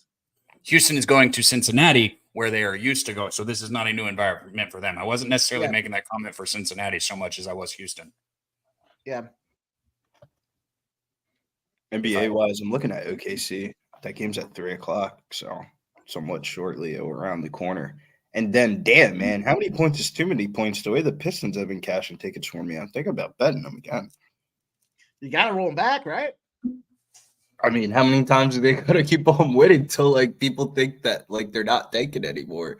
Like, I mean, if you saw any other team in the NBA that was 9-2 ATS across their last 11 games, everybody would be stroking them on Twitter, tweeting it out that they're betting them every day. But because it's the Pistons, we're just going to try to ignore it.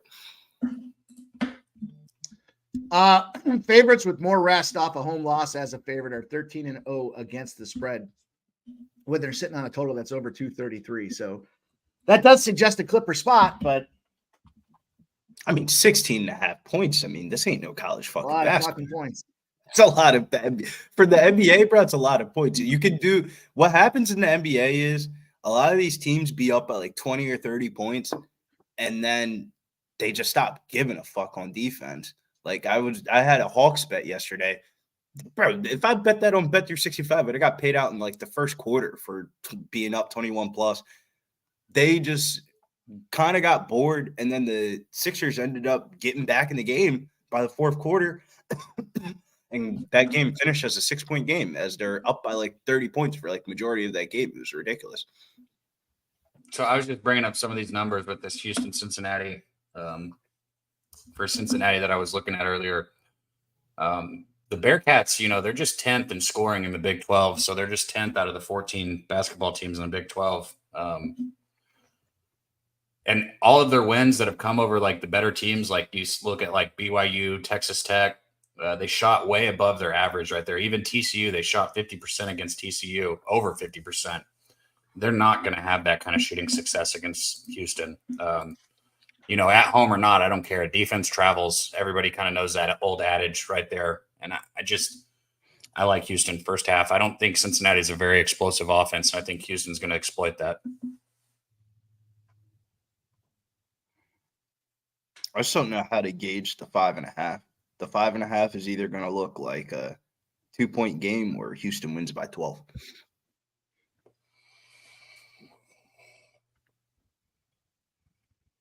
That's a fucking goal.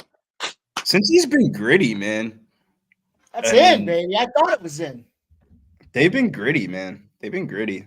I've been kind of shocked about how they've played in the conference play. I mean, you can make an argument that they play better in conference play than they did in non-conference play. I think this is a goal, Daddy. I think we're going to go up 1-0 in this Dallas game. Yeah. Let's go. He got up off it and it was crossed the line. I guess the question is going to come into when did the whistle get blown, but that looked like a fucking goal to me. I mean, it was clearly goal for who? Well, it's a goal for Dallas. Good. We have the over, right? You got the over on that one? Over 6.5 minus 103. Yep. So I know it doesn't matter who scores. I'm just asking. I'm in Dallas. I think that's clear to me. Clear and obvious. Calgary scored on the Islanders. Detroit scores 1-0 against Vancouver. When I just said I don't care about 100 times. Yo, I've been avoiding bringing it up because he's my boy and I don't like going against him. But our guy Stacks, Justin in the chat, I know you're on Washington State, man. I took a little piece of Oregon at -3. I'm not going to lie. No Where's goal, the game they say. State or Oregon? Yeah, Oregon's at home. Don plays. So should I wait to bet high point now or wait to see if I can get this money? I would wait for like the 5-minute mark. If you haven't gotten a pre-flop bet in, I would wait for the 5-minute mark in the first. It's usually like the best time to bet on games. I know it's like always, it's very hard to beat a team twice and all that. It was their first game was in Washington State. It was back January 6th, but Oregon was able to come away with a 5-point victory there. I just think at home, Oregon's going to be even better. You know, I hate Oregon's home court. Their court in Memphis are so ugly, but it is home court regardless of that form. What, you don't like the trees and all that ugly shit? ass fucking court? Isn't I like Oregon the under Smurf I like the fucking trees on the court. I like all that shit. Nunya in the chat? What up, Nunya? Isn't Oregon undefeated at home this year? Let me pull up their numbers. What do you guys think about that Ohio State game today? Pretty good for them. Ohio State, they're 11-1 at home. So fucking trash on the road. So bad. But Ohio State's just bad in general. I think that's a tough one. I want to jump on Ohio State. I like the shittiest of the two teams at home, at least to get the job done. Am I fucking crazy? I like how that diamond's going to make me pass out on screen if I hit it that hard. Yo, I like Ohio State. I know. Shouts to Trey Day. Trey Day in the not in the chat, but I know Trey tweeted out he's on the Oklahoma City Thunder and the Ohio State money line parlayed up. I forget what the odds were, but he's got 100 on that, 300 on Ohio State, and 300 on the Thunder. And when Trey tweets out his action, it's a pretty good track history. Yeah. Hey, I told you this earlier, Mike. I don't know if you remember it, but Ohio State, they have good players, but they don't know how to fucking win a basketball game. You can bet Ohio State in the first half. And if you look at their first half numbers, they've been great. Don't take that team full game. Ohio State is dumpster fire at the end of basketball games. And it's not, with some teams, like you look at like Memphis, like they have a great first half or a great second half. It's just, can you figure out which one it's going to be? Ohio State is every single time. I'm not saying they have a good first half every time, but they always have a bad second half. I'm with you on that. They definitely do be blowing away games. Yes. I think the only game that they didn't blow, they blew the Iowa game. They just covered the spread. Yeah, see, I knew that, Justin. I didn't like to bring it up. I hate going against the homies, but yeah, that's why I was bringing it up. I got those numbers that you asked for, Billy. They're 11 and Oregon is 11-1 at home and 7-5 ATS. I don't know if you heard me just a little bit ago when I said that. Yeah, the ATS doesn't factor in because some of those non-con games are like fucking 18.5-point spreads that they probably lost. But I was just giving you the numbers. I think Oregon's in a good spot. Is just, man, you would think that line would be at like 4.5, 5. Probably because they just played each other in January and Oregon State beat them and covered. That's dog. You know how you talk about the MAAC, Dabby, and you can't get Quinnipiac right. That's how I am with a lot of these I love the Pac-12. I just seem to be I'm like one game too early or one game mostly too early. Sometimes I don't really chase it, but sometimes I'm one game too late. But I've had success. Man, the Mountain West is better than the Pac-12, bro. Holy shit. The Mountain West but to fuck around and have 5 outright bids for the tournament this year. It's crazy. The way the fucking Mountain West is going, if they did a straight up head-to-head against the Pac-12, man, I swear to God, Mountain West might come out victorious in that. So I had success with Arizona in past couple seasons, and I've had success with Oregon this year, but Oregon and Colorado, you want to talk about 2 Pac-12 teams that I have hated, and I still would bet them, and just every time I'd bet them, I'd just be fucking angry all day long, like hours before the bet, just fucking mad that I bet them, and they fucking screw me every time. It was always Oregon and Colorado, but like I said, Oregon's been a little better to me this year. I think the one I'm going to take those teams where it's like you just bet it because you have to, but you're just angry all day at yourself for betting it. I do that sometimes. I mostly get mad at myself for not betting them, which is hard because when you take a lot of action and then you leave something on the cutting room floor, that really chaps you up. Boom! Throw it down, baby. Big dunk right there. 60-51. Alabama pulls out ahead with a 9-point lead here. 15:55 on the clock. Let's go, Bama. So the big question here, boys, the big question everybody wants to know: Hofstra, NCAA, do we run back the under? NCAA has cashed for me on a ridiculous number of unders in a row. I cashed it again blindly the other day. Take the under. Take the under. Yeah. And NCAA, I think they can cover. The lines kept moving. Hofstra is the better team and should win. And A&T's off a bad loss, but I think they play better at home. Hofstra hasn't beat nobody by fucking more than seemed like 8 points all year long. No. Like, they're pretty good defensively, but they're not a blowout team. If you're laying 12.5, Hofstra. Good luck. I like this 2:00 slate, and I like the 4:00 slate. There's quite a few spots that I like. Too. These 2 windows are going to be loaded up for me, and it'll kind of dictate the rest of my day. It'll dictate if I end up going and hanging out with a couple of my buddies. Can't go in there with a bad attitude, getting my balls broken. Razor said, open up on Rutgers. I know you guys are across the board pretty much there with Rutgers. So they are. Nice. Should have bet Rutgers. 48-34. Yeah, that was my my hand cannon play of the 12:00. Yeah, that was the auto play. I'll share them with you. Nasty Nate. Let me pull up the card here. I'll run down it for you.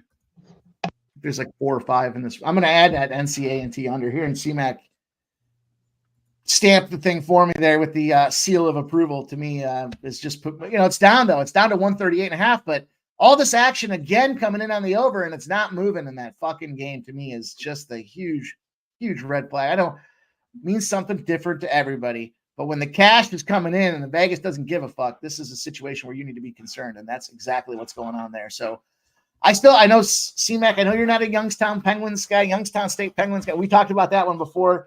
I was leaning to that side against Green Bay. I like them. I mean, I just don't know if this is too many. They have been good at home. They've been better just defensively, Mike, where they've been able to cover these numbers. In the past, where talk about like teams like Toledo, they just try to outscore you, and that would fucking kill you against the number. And they weren't good against the number, but they've won by margin. So I mean, I don't blame you. I just thought it was a little big today against Green Bay. I like Missouri State at the 7.5 now. I thought that moved a little too much against Indiana State, and maybe I'm a sucker. I took that Portland State game against Weber State the other day with 9.5, and I was like, these teams they seemed a lot closer on paper than in actuality, and then they got smoked in the first half, but just missed the cover by like a bucket or so. I don't know about that with Missouri State though. I think Missouri State can hang with them boys, so I like that 7.5 there. I took Campbell at +4. That line's moved to +4, and it's now moving to 4.5. So probably can get a better number there. I'm not a Stony Brook fan, never have been, and I think Richmond's in a good spot. I know it's a lot of points against LaSalle, but best team in the A10 just got themselves thumped out there against VCU. I think it's a good opportunity for them to come back. I mean, thumped 63-52 on the road. Now they're coming back to their home court where they've gassed everybody. So I think that's a really good spot for Richmond. And it's a lot of points. Totally agree. If you got less than 10, I really loved it. Richmond, lay it. Oh. Yeah. And that might be the old Dabby Cab special where I jump in on the first half and the full game there. Let me just tell you, any team that's named after a douchebag French explorer that nobody really liked is not a team that I'm betting on. Yeah, but wasn't he principal identifier of the Louisiana Purchase opportunity? I'm not sure. I don't know enough about my history. Yeah, but you did get that right, Mike. Very good. Yeah. That's pretty impressive. He was then murdered by his own crew after that, though, because he was such a douche. It was. Did you watch the movie on that? It was a great. They don't know what happened. There's a lot of mystery around what happened with it. I've only read about LaSalle. I've never seen a movie. No, what movie is it? Is it like a movie or a documentary? It's a fucking foul, man. Like a movie. They made a movie about it, and they do it from like 3 different scenarios of what happened for his murder. Was he murdered? Right? Yeah, he was murdered. I thought he was murdered by his own crew. Like that's what I've read in history books. So anyways, as far as the rest of some of these games that I was looking at for the 2:00 window here, I'm going to jump on that NCAA as well. And then, I thought there was one more. Is that it for 2:00? I think that's it. Let me just run back through it again here. What a bad foul. FIU. FIU is the other spot that I had there. FIU against Middle Tennessee. Look, I get it. They're both 8-15, but not all 8-15s are created equal. Middle Tennessee fucking stinks. They're terrible. They've lost 2 in a row on the road. This is their 3rd road game. It's not going right on the road, and here they go.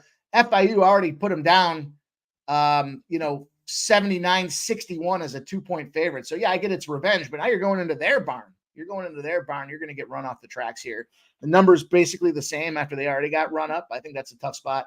The number, I think, is playing tricks with people there because they're looking at it saying, they're that last game in the revenge spot there, but I don't think that matters in this case. I think it's moving in the right direction. It's moved. The money line's moved from -125 to -135 for FIU. The line, 81% of the bets and the cash. It's moved from -1.5 to 2. Those are good signs, I think, for supporting that play. I know Nasty Nate's here. Providence Butler, man. Don't want to ignore him, but wait, you know what they say though? You can't fade a bad team with another bad team. Good rebounding. Yeah. I think not all teams are comparably bad, but I think in this Providence spot, I already got my money with Providence the other game, so I'm happy with that. Providence is one of those teams for me. It's like It's like touching the hot stove. You can do it, but you don't want to go back and do it again because you know that motherfucker's hot and you don't want to get burned. Yeah, that's how it feels to me with Providence. I do feel you on that, Mike. They're just such a Jekyll and Hyde team. Like any given time, they can go throw up their nuts and ears at the same time. So it's not a spot I want to be involved with. But that's going to do it. Caddy Daddy, you said you took a shot on Pracknell. I'm just not laying 225 on Clark. I don't blame you. But the more and more as I did more research about it, it was like, damn, Devin Clark is really going to win this inside the distance. Oh, Patrick Burns, I missed it. Which game are you saying that they score points galore? And I'd love to hear your thoughts on that. Patrick Burns says Middle Tennessee is bad. Yeah, that's what I'm saying. It's funny how I stumbled across knowing how bad they are. It has a lot to do with their shitbag football team.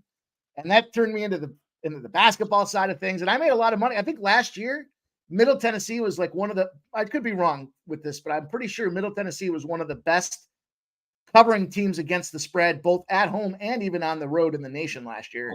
Or maybe it was 2 years back. But you do not bet Middle Tennessee on the road. Fuck no. That did not transfer over this year at all. They are fucking terrible. So Perky Sanderson's getting to work. Perky Sanderson's doing what Perky Sanderson does. Senior Bumps. Yo, I said earlier I wasn't going to touch this, but maybe I am. This game's tipping in 30 minutes to Illinois-Michigan State. Am I really going to lay off Illinois in the first half with plus points? Am I really going to do that? Because we all know that I'm not, right? Oh, my God. Every time they drive the lane, they get the fucking foul called. But High Point can get thrown on the fucking ground. They don't get a call. They're trying to make this. I mean, it's just such a clash of styles with Illinois and Michigan State. One team's Michigan State's gonna try and grind the clock while Illinois is gonna run up and down the court, high-powered offense.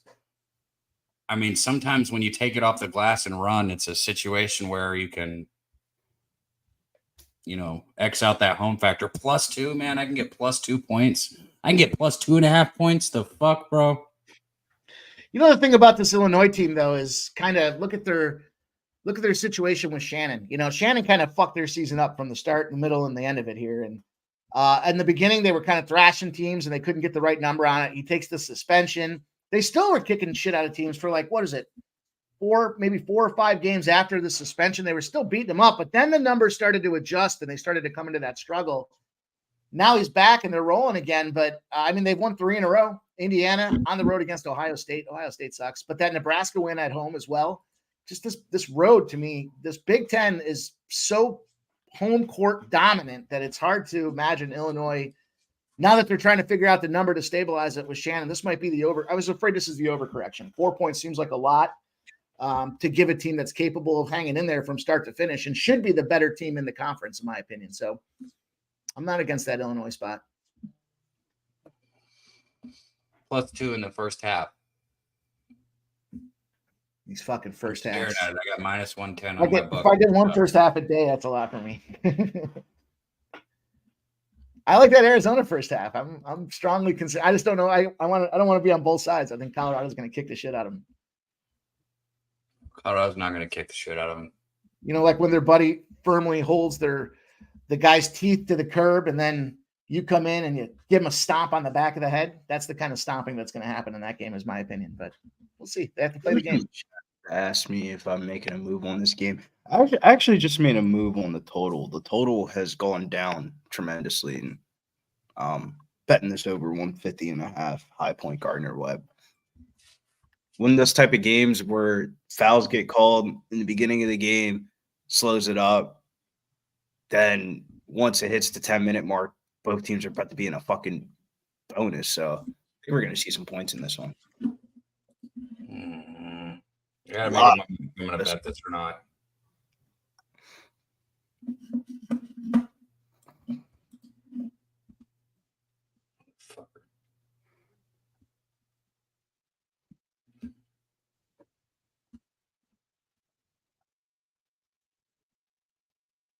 Right. Illinois +2 first half. Can't unbet it, so no more fucking thinking about it. Better than forget it. It's the old Ron Conco cooker there, isn't it? Set it and forget it. You boys remember that? You boys might not be old enough to remember that one. I don't know what Ron Conco is. Wow. Yeah, we're old, Mike. When What you is put Ron the Conco? It used to be they used to talk about the set it and forget it. They had the rotisserie oven where you put whatever meat you wanted in the oven and you just set the knob and you forget it. You set it and forget it and you move on and it's done automatically like magic. You don't have to do anything. It's a big commercial. That's how you cooked your dick and balls this morning.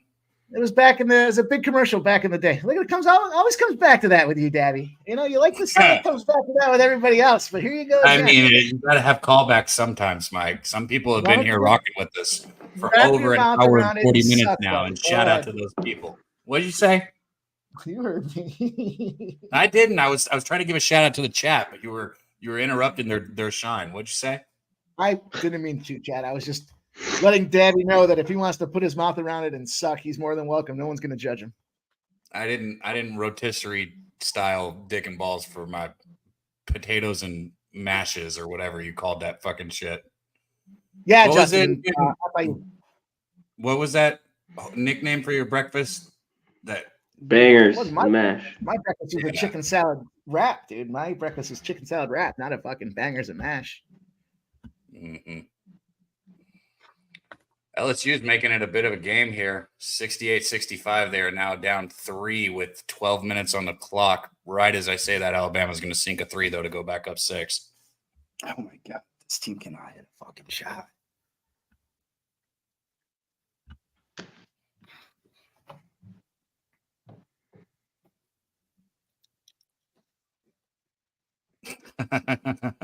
Rotisserie dickin'.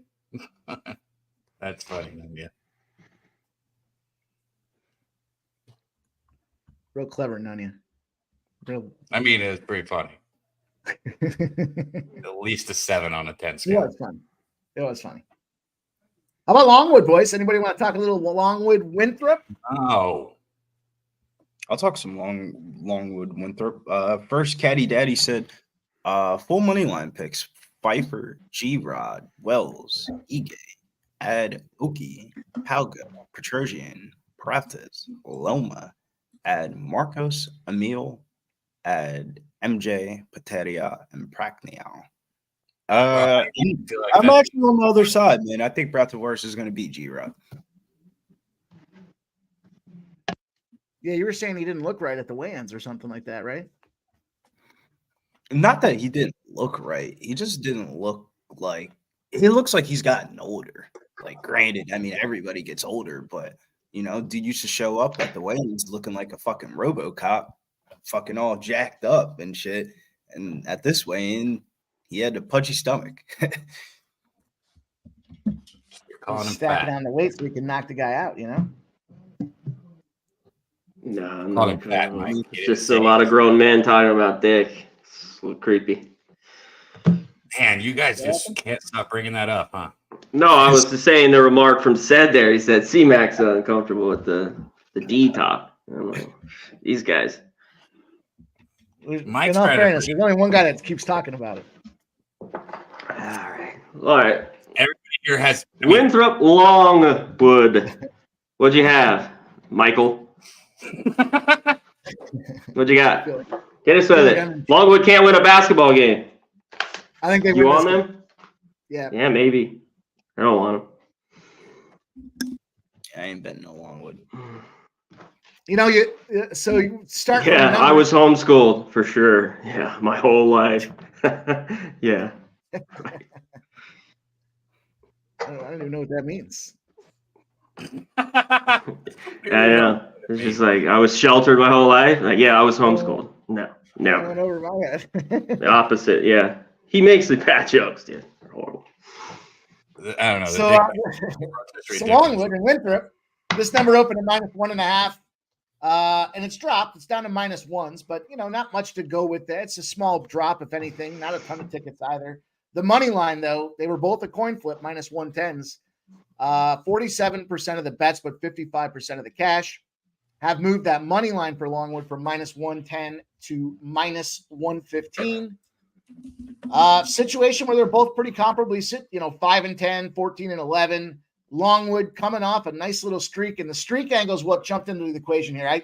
I look at these streak angles like I was calling them the Jimmy the Bag angles the other day there, when you get a team that's just not performing well, or they're overperforming and you want to fade them. And in the spot where you got a team that's on a run, a spread streak between 3 and 6 points against their own conference, if their opponent's off a win, this team that's coming in there goes 24-3 against the spread in those spots. The average line's a -1. They end up winning the game by almost 10 points here. So historically speaking, doesn't happen that often. It has happened once this year already, which was a loss. So in all fairness, Wichita, Memphis was that situation. 24-3 though. Besides that, it happened a shitload last year, and it's gone all the way back to 2014. So in that kind of unique spot there where you've got a team with 4 losses in this case, it suggests that if the opponent won, they come back and get the job done. And the money line movement is kind of why I referenced that and said that kind of suggested as well. They're terrible. Nobody wants anything to do with Longwood except for Dabby. And in this case here, it's a good opportunity to take the basketball team, though. Shout outs to Nasty Nate that he's got a question. Who does Longwood play Ball State? I just stopped listening because I figured you guys were still talking about, Anyways, so I'm with you, Candy Daddy. I just don't want to bet that fight. And if I do bet the fight, it's going to be dog or pass. Hey, I was a burger also, C-Mac. Jason said you were the C-Mac attack burger. Mine was like a mushroom burger. And I don't even like mushrooms, but I like the idea of the mushrooms because I like psychedelic mushrooms, but I don't like actual mushrooms. Like, it was a good play on words. Yeah.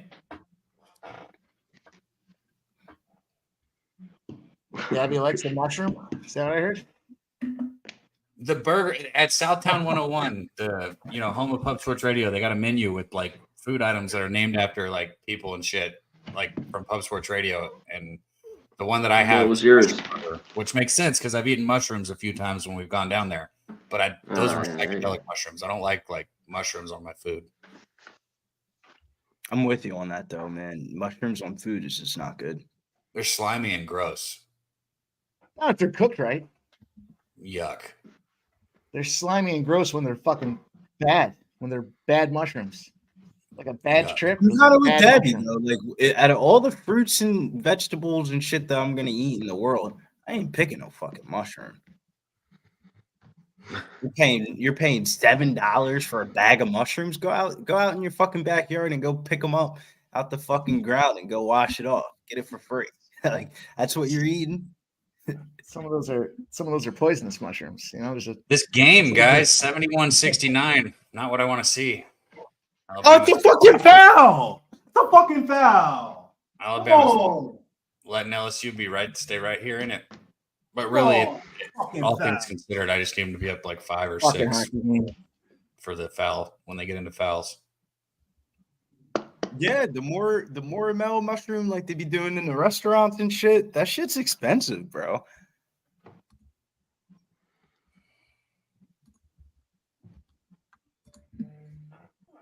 Maxey listed probable illness for Saturday. I'll go quickly over this NBA injury news report. Mo Bamba out for the Sixers. For the Rockets, they have a list of fucking shitload of questionable people. Cam Whitmore, questionable. Jabari Smith, questionable. Deshaun Tate, questionable. And Alfred Sengun listed out. Who the fuck are the Rockets playing? I'm about to bet against the shit out of them, man. Holy shit. The whole fucking team. Fred VanVleet already out. Like, who the fuck are they playing? Oh, they're playing Atlanta. Atlanta's fine, out of all the basketball teams in the fucking NBA, I know. I'm betting the Atlanta Hawks every game this week. Every game the Hawks have played this week, I have ended up betting on them because they've been in good spots. Damn. It's fucking ridiculous, bro. Fucking ridiculous. That's a tough watch sometimes. It's such a game here. Like, if you bet on Atlanta, just don't watch it. If you watch the first quarter and watch the fourth quarter, don't watch the second and third. You'll fucking lose years off of your life.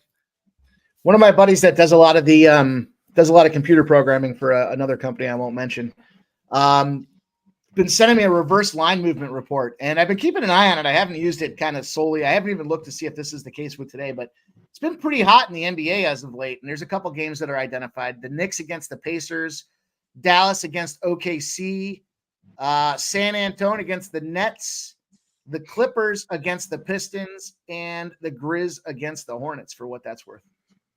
I will say, though, line movement on trade deadline week isn't like regular line movement because of how bad the injury news report is. Like the injury, like fucking last night. Think about like we're trying to bet the Pelicans and Lakers game. They didn't put Zion. They had Zion in the two questionable, like in the two injury reports that you have to put before the game. They said questionable game time decision, and then 5 minutes before the game when they tweet out the lineups he's in. It's just like the NBA's injury news report is the reason of the line movement. I feel like this is like the worst week of the year to bet NBA, I would say. See, I wonder about that. Like, you just I took wonder the about lead. that because the line, you might be onto it to some degree because these players are already baked in. You know, they might not be fully baked in, but you're not gonna see with some degree of respect, you're not gonna see a 8-point movement because Doncic's not gonna play, right? So you might see at these 2 points, and then you have to question, is he still worth the 2 points on the number versus where it was kind of pegged at? Line, Mike. But I do think that you're stale line, the Hawks were still -4 without Maxey on the court. Bro, they just got a whole entire new fucking team. I mean, like, how is this line not mine? It was 3.5 before Maxey got announced, which to me suggested they already knew it. And then when they announced Maxey out, it only moved a 0.5 point.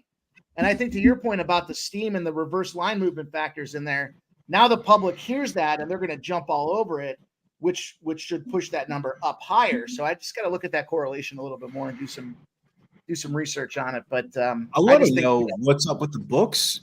They've been adjusting for rest scenarios in the NBA of recent, like teams playing on like 6 games in 9 days or fucking 3 games in 4 days. They've been adjusting the markets for them way more than what they usually do. Like the fucking Pacers were 5.5 point, 6 point favorites over the Warriors just because the Warriors play 4 games in 5 days. Like it's just wild to me. Like they're starting to account for some of the things that we do as bettors is like that gives us that last little bit of an edge. I agree. Oh, wow. What a alley-oop. Alabama goes back up 3, 76-73. That's why I get into the SDQL metrics because I feel like that's as close to what the books are using for their algorithms to come up with these numbers. They're kind of accounting them in there. So when you can kind of put that full picture together and see what the average margin of victories are like, you can start to be more educated around where that number should be pegged as opposed to the kind of the old school, right? There was a guy with a pencil and paper trying to figure out what the number should be. And I think there's more tools, there's more capability, and it's closer to what the algorithms are, I think, from a Vegas. Now, that doesn't mean they're always right, but nonetheless, there you go.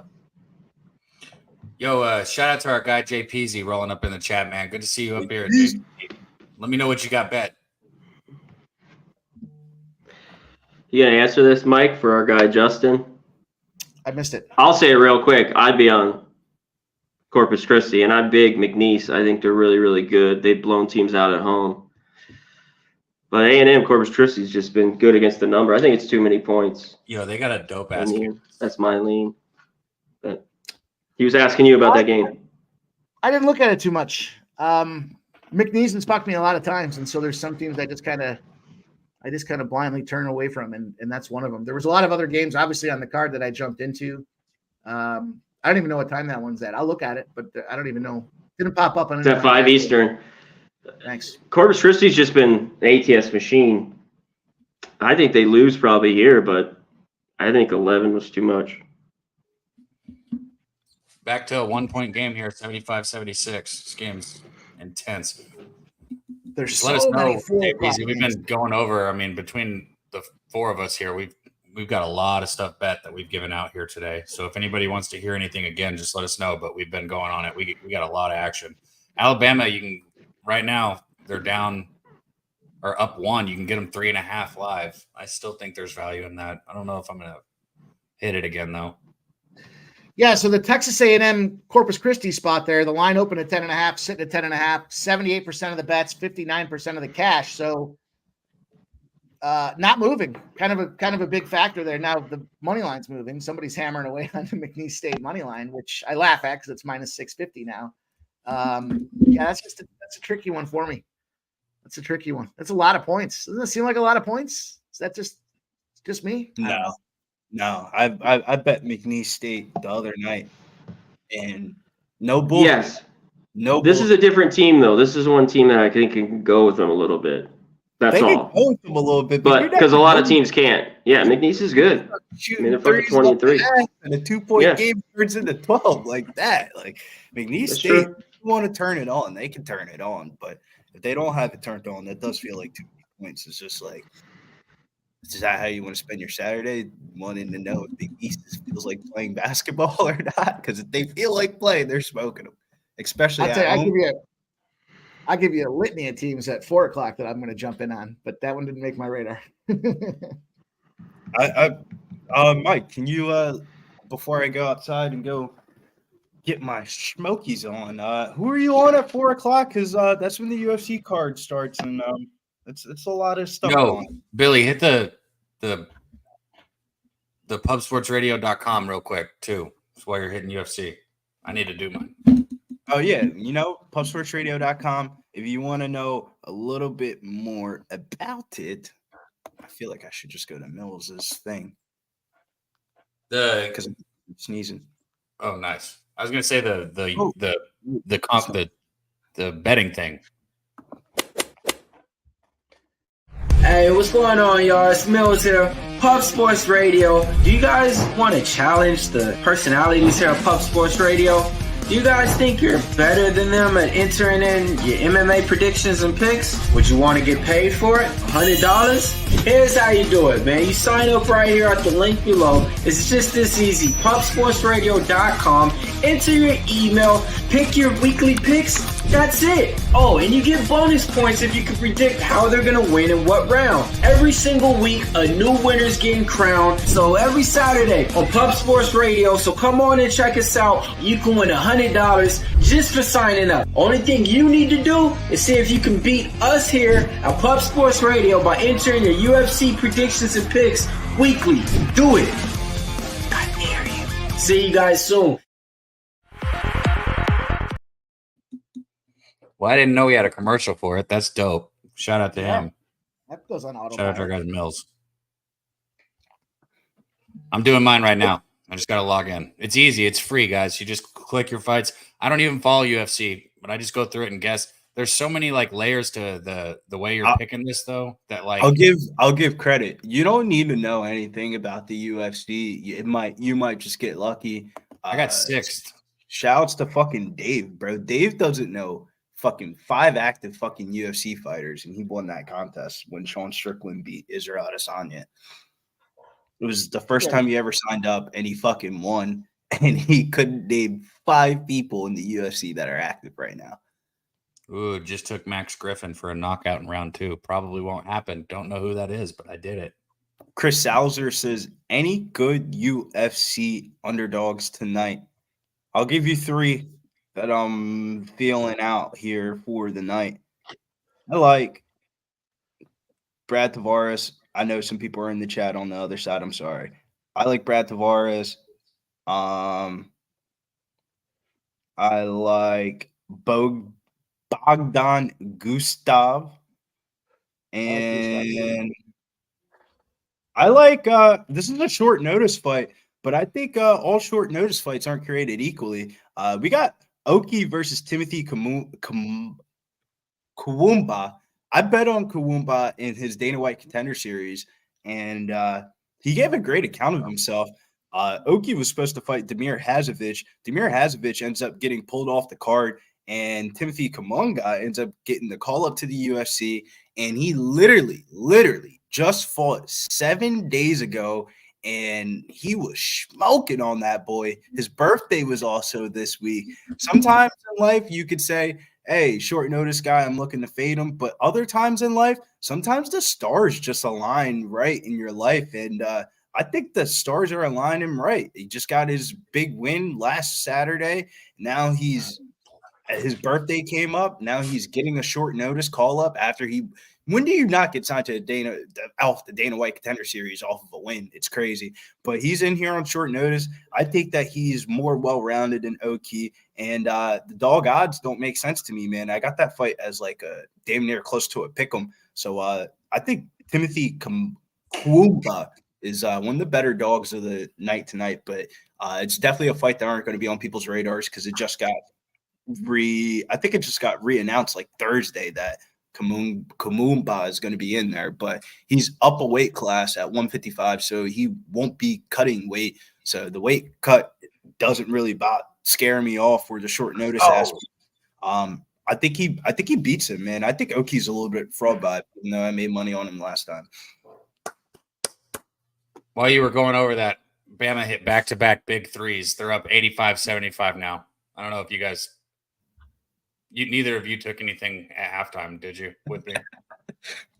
That's the Cheshire. You said 100 bonus points for pronouncing that right. Thank you, Chris Salzer. Says good call on Meatball sub last week. Yeah, man. Meatball got us paid last week. And Marcus McCarthy, hard to like it 2-0. I like that, Billy. I think another way to go about this card is instead of picking money lines, you could pick a lot of these fights to either over or they're under. There's a lot of no distances to like on this card.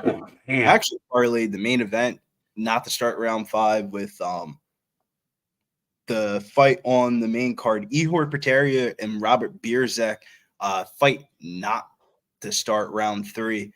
Robert Bierzak, he's coming in here bypassing everything that you usually need to go through to make your UFC debut. You know why? Because Joanna Jacek is his fucking manager, and she's like one of Dana White's favorite fighters that have ever fought for the promotion. Ihor Peteria is going down 20 pounds. Not only did he get knocked out over a month and a half ago, he's going down 20 pounds, missed weight at weigh-ins. I just don't see how that fight goes longer than 10 minutes. One of the two are going to smash each other. I think it's more than likely Bierzak, but if you told me Preteria fucked him up, I wouldn't be shocked either. There we go. 90-79. 5 minutes, 42 seconds on the clock. It's crazy how, like, well-rounded, like, I can't do hockey, but Mike can sit here and kill it for you guys. I can't talk UFC. Both of you guys can do that, I know. But Billy just – Pub Sports Radio is a place to be, man. Shout out to all you guys sitting here hanging with us still. We've been here live over 2 hours, man. Why is there a technical foul? Well, you missed the shot anyway, but I don't know what that technical is going to be on. I always like to know if anybody rocked with me on that second half. If anybody took that bet with me in the chat, let me know. I always like to see them together. Just got a lot of time left, though. 5:42, 10-point lead. I don't know what that tech would have been on. I'm waiting to see what it was.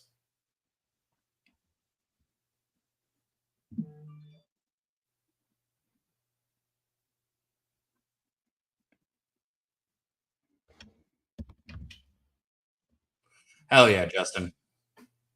Let's get it, man. Let's get it. LSU's got the ball. Baker is looking for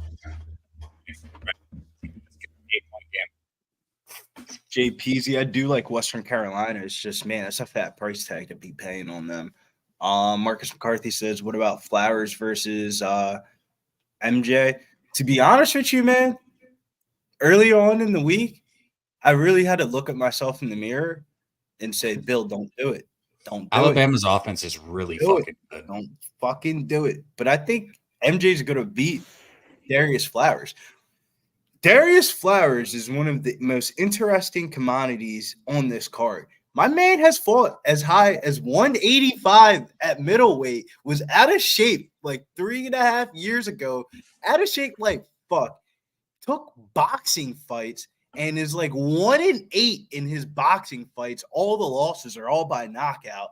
And then he went and fought a bunch of jobbers in the regional scene and got called up to the Dana White Contender Series against this Russian prospect. He ends up literally body slamming the dude. The dude ends up breaking his arm on the body slam, and now he's signed to the UFC. Granted, it's a 1.5 years later, 2 years later, but man, I think that dude's a fraud. I don't think that he's UFC viable. And I also think that he's not that good. I think MJ wins the fight. It's just like anytime you bet on Michael Johnson, you're opening up your bank account to a you might as well just go to the blackjack table and just fucking go to a roulette table. Pick red or black. You got a better chance than making money on MJ in a fucking UFC fight, because he's the type of guy to be up for 13 out of the 15 minutes of the fight, and then he just gets flatlined out of nowhere, or he gets caught up in a fucking ankle lock out of nowhere. It's just ridiculous, man.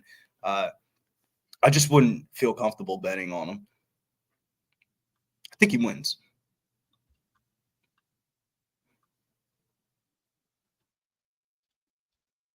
Marquette, Bruins, Luka Bome. Yeah, I like Luka Bome a lot.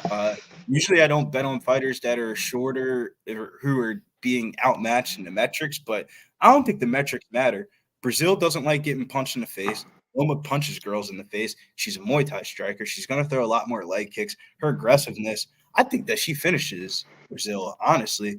I know everyone's got that penciled in as a decision, but if you told me that she got on top and ground and pounded her out of there, I would not be shocked.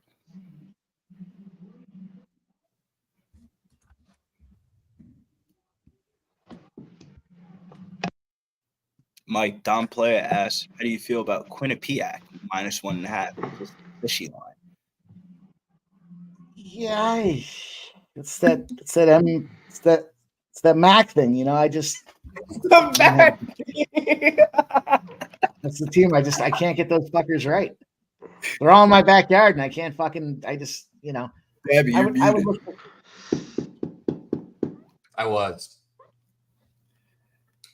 was muted. Thank you, Ian. That's the first time today. So your unders are going to cash, boys. They're safe.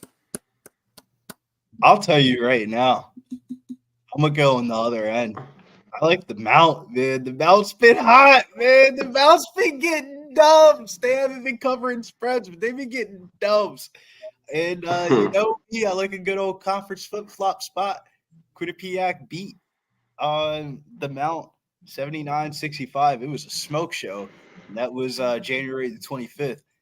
I'm going to flip on the other side. The home dog, the Mount conference flip-flop spot. I jumped on I got a live bet for you guys here. I'm jumping on Loyola Chicago. It's plus 135 on the money line right now. Oh, fuck. Just as I say that, it moves. Yeah, Don Playa. It's horrible in Vegas. Tax on everything. It's fucking nuts. Wow, good shot. Sears drains another 3. 98-82. Let's go, baby. C-Mac, were you able to get your Super Bowl guide there you're talking about, the packet? Yeah, I'm almost done. Oh yeah, I got it. I've been going through it last night. Still got more shit to do. I can't imagine. There you go, boys. I know everyone here was pretty much on this together, so shout out to all you guys there. Wait, Billy wasn't on it. Never mind. Mike and C-Mac and Razor, though. Rutgers is in the bank. Good shit. Boom, boom. Well, I can't bet NJ collegiate teams unless I do it on flip, and I didn't feel like doing that.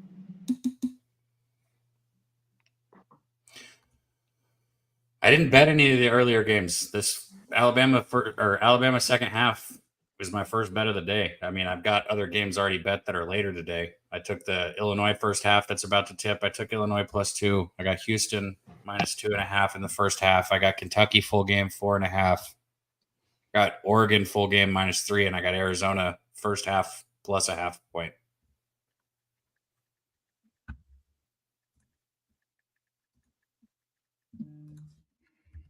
I'm gonna roll the old Daddy Cat special on this Richmond game. I'm gonna take the first half and then kind of wait and see how this. I love that it's dropping though. The 10.5 dropped. Just because you bet first half doesn't mean that it's me, bro. A lot of people bet first half. Okay, there's more to it than just betting the first. 2 of my bets today are not first half. Thank you very much. And this Alabama bet was second half.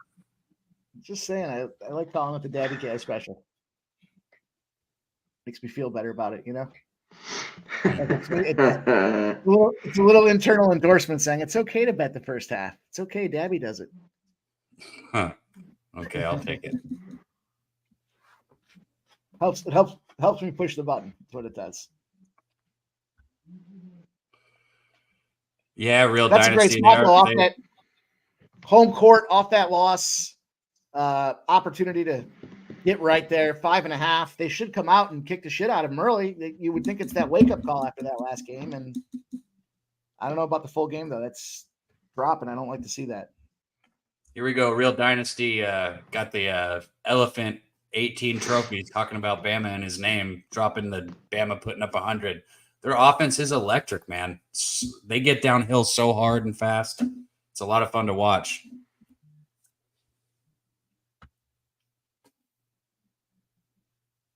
Crazy, man. Crazy how fast this team gets downhill off the boards. Robert Franklin says Loyola 73-70. You know, you got to be watching the lines pretty tightly, but if you know that these favorites, it's been all week long. It's been their, you know, if they're in that 2 to 4 point range and they're down with like 2 minutes to go, you can catch them at a nice plus number.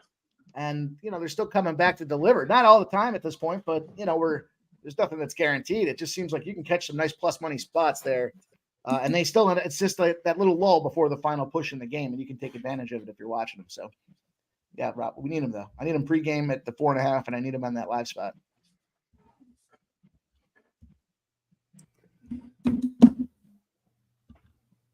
Elite 1, 2, 3, 4, 5. Alabama's got 5 players that have over 15 points, I think, if I saw that correctly.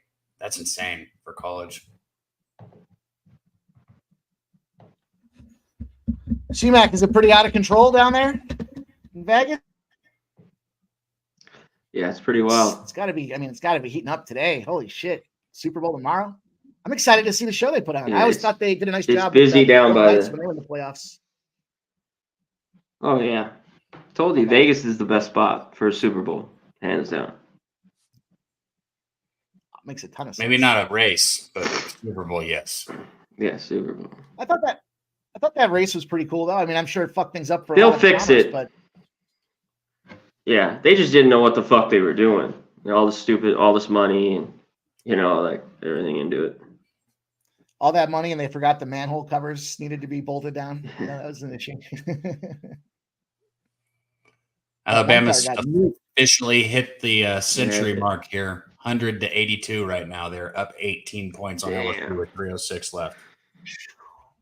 Nice call there.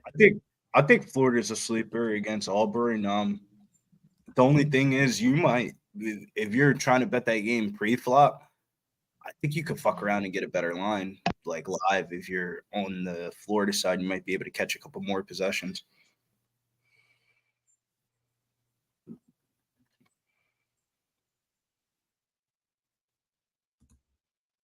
Wow, what a game we've had here, man. Yeah, I like Florida to win that game against Auburn. Shouts to Dutch Boy Fresh. Dutch Boy Fresh, first official college basketball play of the season. UNC off a loss both meetings last year to Miami. Prior to that, won 5 straight. Heels 5-1 on the road this year, and Miami's 2-5 as a dog straight up, and 4-9 ATS last 13 at home on Saturday. Tar Heels -3.5. Dutch Boy Fresh is in season. It's college basketball season. Tournament time ain't here yet. Dutch is betting on college basketball. It makes you want to tail. I like read that on Twitter. I'll repost that for him. I don't know, man. I'm a root for him. I already went over that game, but I'm a root for him. I thought that was North Carolina. Sounds like a fan bet to me. At least he gave out the write-up, bro.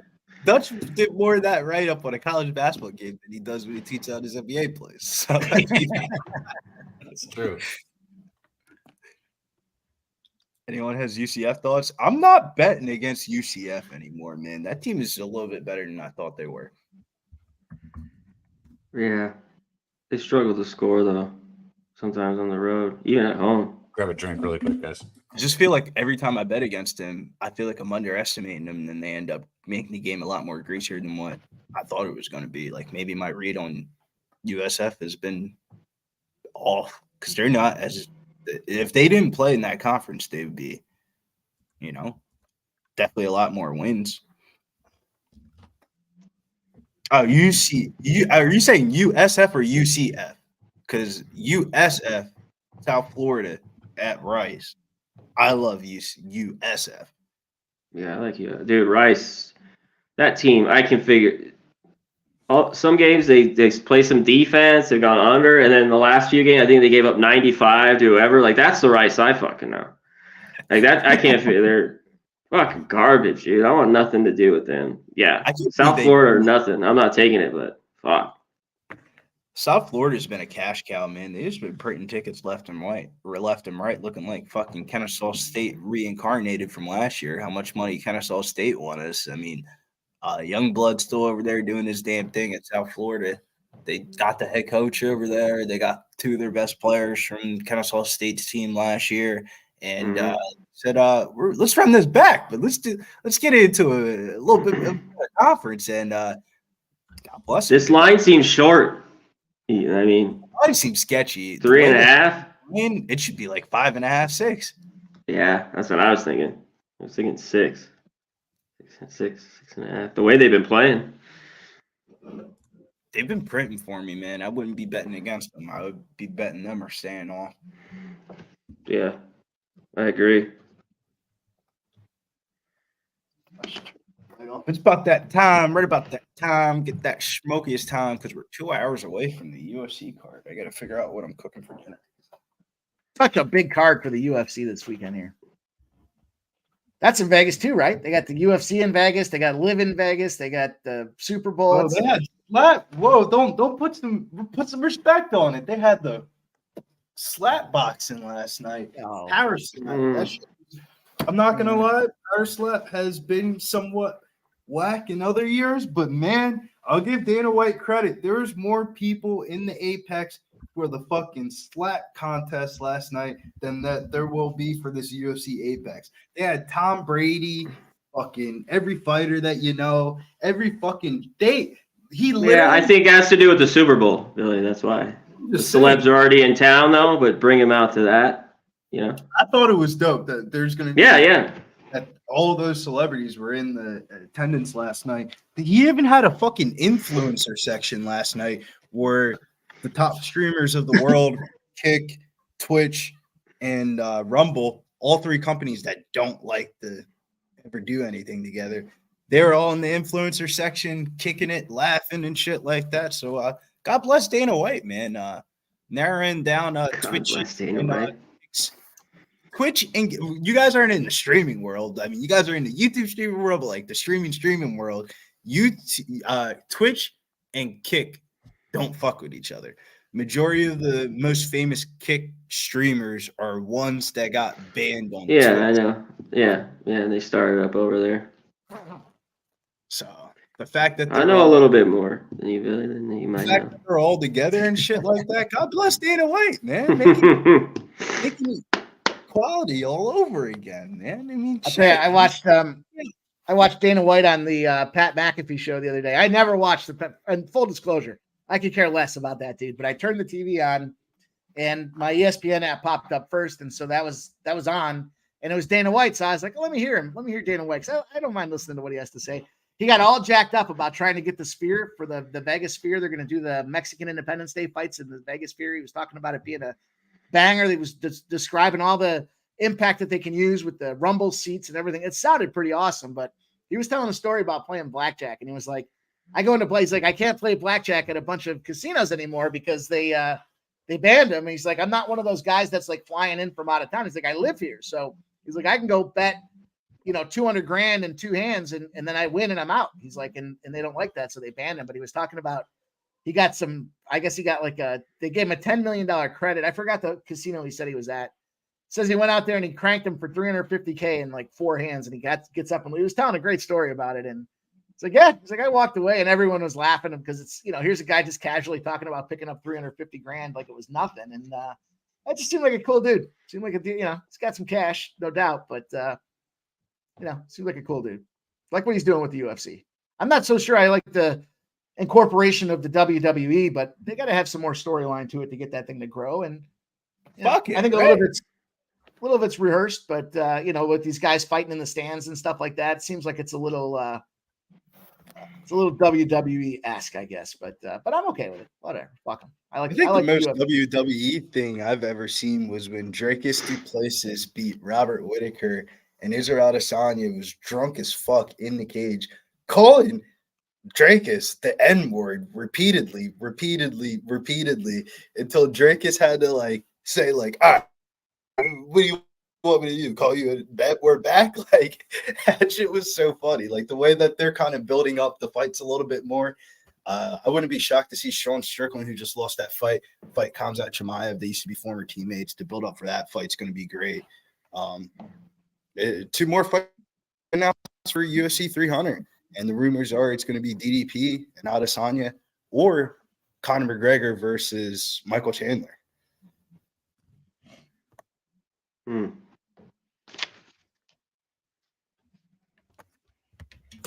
I just saw this one And, come you know, across. USADA's not in the UFC anymore, so Conor can take all the fucking drugs he wants.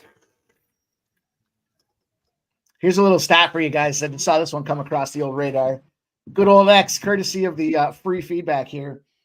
The Zags, we talked a little bit about that Zags Kentucky spot there. The Zags have been, in the last 4 seasons, they've been an underdog in 5 games. The results in those 5 games, they've lost them all, and they've not covered the spread in all of those games as well. I know we already talked about Kentucky, but there's another check mark for the old Kentucky spot. C-Mac, you ever gone to a UFC event down there in Vegas? Yeah, I haven't been in years, though. 5 or 6 years. And we were going to go in San Antonio. We didn't end up going last year. So they definitely seem like they're a lot of fun. I've been to a few events. LFA, and I had another regional one that a friend of mine was in, and a lot of fun. A lot of fun to watch dudes kick the shit out of each other, see the blood flying around, and it's a good time. I'd like to see a UFC event, though. I know they were just in Toronto. We were talking about whether or not we were going to go, and just didn't pull the trigger on it, but would have been fun to go see. Although I'm glad, because that Toronto card seemed a little bit like shit. Yeah, that was pretty bad. All the Canadian guys lost. Yeah, that never happens in the regional, accolades there. But yeah, DJ Hardy, they went from 0-0 first period to a 2-1, first 4 minutes of the second period. So let's see if we can't get this over. Bro, I'm already about to lose my shit, man. First thing I see when I turn on this Illinois-Michigan game, fucking Illinois is down 3, 8-11. They hit a 3 to tie the game. It's who was it? Hawkins that hit it, and he's going back down the court. All he did was turn around. He didn't make any fucking arm motion. He didn't do anything. All he did was turn around, and they fucking called a tech on him. They even showed Izzo on the side, and he was like, "What are we doing here? Like what? Like, bro, like this shit, man." Dallas had 2 goals in 24 seconds there. That's what we need for help our over along. Let's go. But it's bad if there's a tech and the other coach says, "What are we doing here?" Like, I could literally read his lips. Like, you know what I mean? Like, come on. And this stadium is rocking too. Like, of course you're going to turn around and say something when you hit it. Yeah. Is there a shittier college basketball program than Fairleigh Dickinson? Do you guys think? I'm just looking at the score, thinking aloud here. Central Connecticut, 44-26 on FDU. I swear, every fucking team you talk about, bro. The only ones I care about. I care less about those big ones, No, I was referring to the dick. Oh, well, of course you were. That's the only thing you hear out of that. That makes sense. Well, I'm just saying, every fucking team that you talk about has some kind of long fucking Dickinson or something like that. Yeah. Were you homeschooled? No, I'm not homeschooled. Were you homeschooled? Bro, I don't know what it means, but it was funny when I heard it. I thought that shit was funny too when somebody said that in the chat. Like, are you homeschooled? Bro, it's like one person in the chat uses it, and now Mike thinks that he can just go out there and use it. I'll reuse it. Somebody was telling me the other day they were going to reuse my sitting on hold on the 1-800-GAMBLER line. I said, that's fine. Go ahead and reuse it. Hey, I'm not the one who's talking about the teams, Dutch. Shout out to our guy, Dutch. We talked about your North Carolina play just a minute ago. Hey, Mike So we're had me talking fucking dying, bro. He said, well, I called 1-800-GAMBLER. They left me on fucking hold, so I placed another bet. when did you say that? Oh, man, I think it was line. we were talking about that Raptors game. He's like, stay the fuck away from this thing. Call 1-800-GAMBLER. We had a good try at it. Such I mean, shouts to the people that bet props on that game. You bet props. ridiculous technical Cashed foul, out. bro. Such a bad fucking call. Scotty Barnes in the auto under on his rebounds. Yeah, shouts to Liam Pick Fights. They say Liam only caps MMA. No, that boy gets down with the ball too, man. He cashed a Emmanuel quickly over 2.5 3-pointers at like plus 110. Nice. Laddered it up. I was like, all right, Liam, don't sleep. Liam's got some little NBA in him.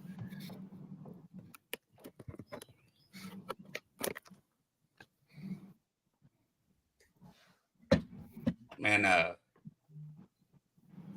Bama game's over, obviously. I don't know if anybody covered that because I know nobody I wish I really would have bet fucking super over. locked in. But we cashed that second half with Bama, so Now we'd rather Yeah, bet we on cashed piece of a shit runaway U Bama versus their fucking play. terrible state. That's great though. Yeah, Big Scott, I do like the Flyers today. I think they're in a decent spot. Although Torts was doing some Torch shit the other day, talking about getting rid of one of their defensemen. He said we'd be foolish now. You know, that always messes up the chemistry a little bit, but I'm not big on the Kraken in general. I saw some numbers earlier around them. I'll have to see if I can dig them up, but definitely supported a fade of the Kraken. Not so much, you know, I would prefer the Flyers to lose everything, but I think if we're in spots where they're going to situationally line up appropriately, then that's going to be where I have to be. So unfortunately, my lack of enthusiasm around taking my Flyers, but it does look like a Flyer spot today. Although at some point you got to believe Harrison's going to run out of gas. I mean, I don't know if he's still the projected starter tonight or not, but only so many times you can keep going back to the same guy. And he's a young guy too. This is what the Flyers do season in and season out. They just ruin goaltenders. They just can't get anybody they've had. You know, you look at Bobrovsky. He was a guy they had. Ilya, what was the Russian guy's name? I can't even think of it. A lot of guys that have been not even serviceable, just outstanding goaltenders, and they just can't figure it out in Philadelphia for whatever reason. I got a legit, question. I don't know how to gauge this because, this is like a whole entire different conversation, but me and Mike were talking about this the other night, and I kind of want to get C-Mac and Dabby Cab's opinion. When you're watching college basketball and you're sweating a game, if you're watching the game and you're losing, but then you turn it off and it goes the other way and you start winning, do you watch the game or do you completely just turn it off and just say, fuck it, maybe I'm just a bad luck? Bro, I think about it. I'm pretty sure I still watch it, but I think about it all the time. I'm like, well, maybe I just can't watch. Yeah. C-Mac, are you what's your watching? Because college basketball is such a weird sport. You could easily flip on to another fucking game. Yeah, I just changed the channel. All right, I'm I'm about back to change to the it. channel, man. I'm about to change the channel. High Point's up by Just 1. get it off. Yeah, I'm just gonna take the game off the fucking TV, man. High If Point's you up start by 1. watching those and you have big money on it, man, Heart I'm rate. gonna be dead. Like Cab, he goes nuts. It Yeah. hurt. Oh, yeah. I'm gonna die before I'm 35. I'm 90%. So that's if you watch the games, it's you got big money on it. I mean, talk about stress. You guys are all a bunch of true degenerates, and I appreciate it. Everyone says the same thing. Don't watch it. Turn it off. Keep it off. If I'm watching it and they're losing and I turn it off and they're winning, I don't go back to it as a general rule of thumb. Right, I should just turn it off, right? Because they were down by 6 at halftime. By the time I went outside, grabbed all my weed stuff together, I turned back onto the game. They're up by 1. I should just turn the shit off. As soon as I turned it on, the other team went to the free throw line. I was It's awful. Maybe Cheshire says it's awful watching when you got big money on. Yeah, it seems to be the. No, I think King it's House more. says, game been winning until I turn on. Yeah, that's. I feel that. College basketball is one unique one because it's sweating college basketball is a little bit different. When you have an NBA bet and you know it's gonna lose, it's just like, man, fuck this shit. It's just like once I turn it off, it stays off. Says Justin McElvey. Well, me and McElvey on other sides, man. I hope you cash. We can get that. We can get that nice little midway cover. I win by 4. You get the 4.5. we all cash. I'll look at my book though sometimes, like because it's always ahead. So like, I'll look there instead of watching it live. I can't help it. Which I guess technically it's not. I still want to go. Whatever. Very well, confusing. my theory is this: if I'm watching a game with the homies, whoever has the most money on the game on a live stream or something like that, What the fuck was that shot? They can watch the game however they want. Like, I was watching a game the other night, and I was like, all right, dude, if you have that, I know you have way more money on this Hawaii game than I fucking possibly have. So you watch the game. You could watch the game in the book, and you can call it. I'm just going to cash this over and hope that they don't fucking lose in overtime. Bro, Illinois just took 2 shots that barely even hit the backboard from straight away. The fuck. 14-15, they're down 1. 13:46 on the clock. Izzo's losing his mind. These refs are fucking up, man. That's why I got to stop betting the Big Ten, bro. I think C-Mac was talking about it earlier about how like certain conferences you just feel like the whistle's going off a little bit more than usual. It's the fucking Big Ten, man. That shit's ridiculous.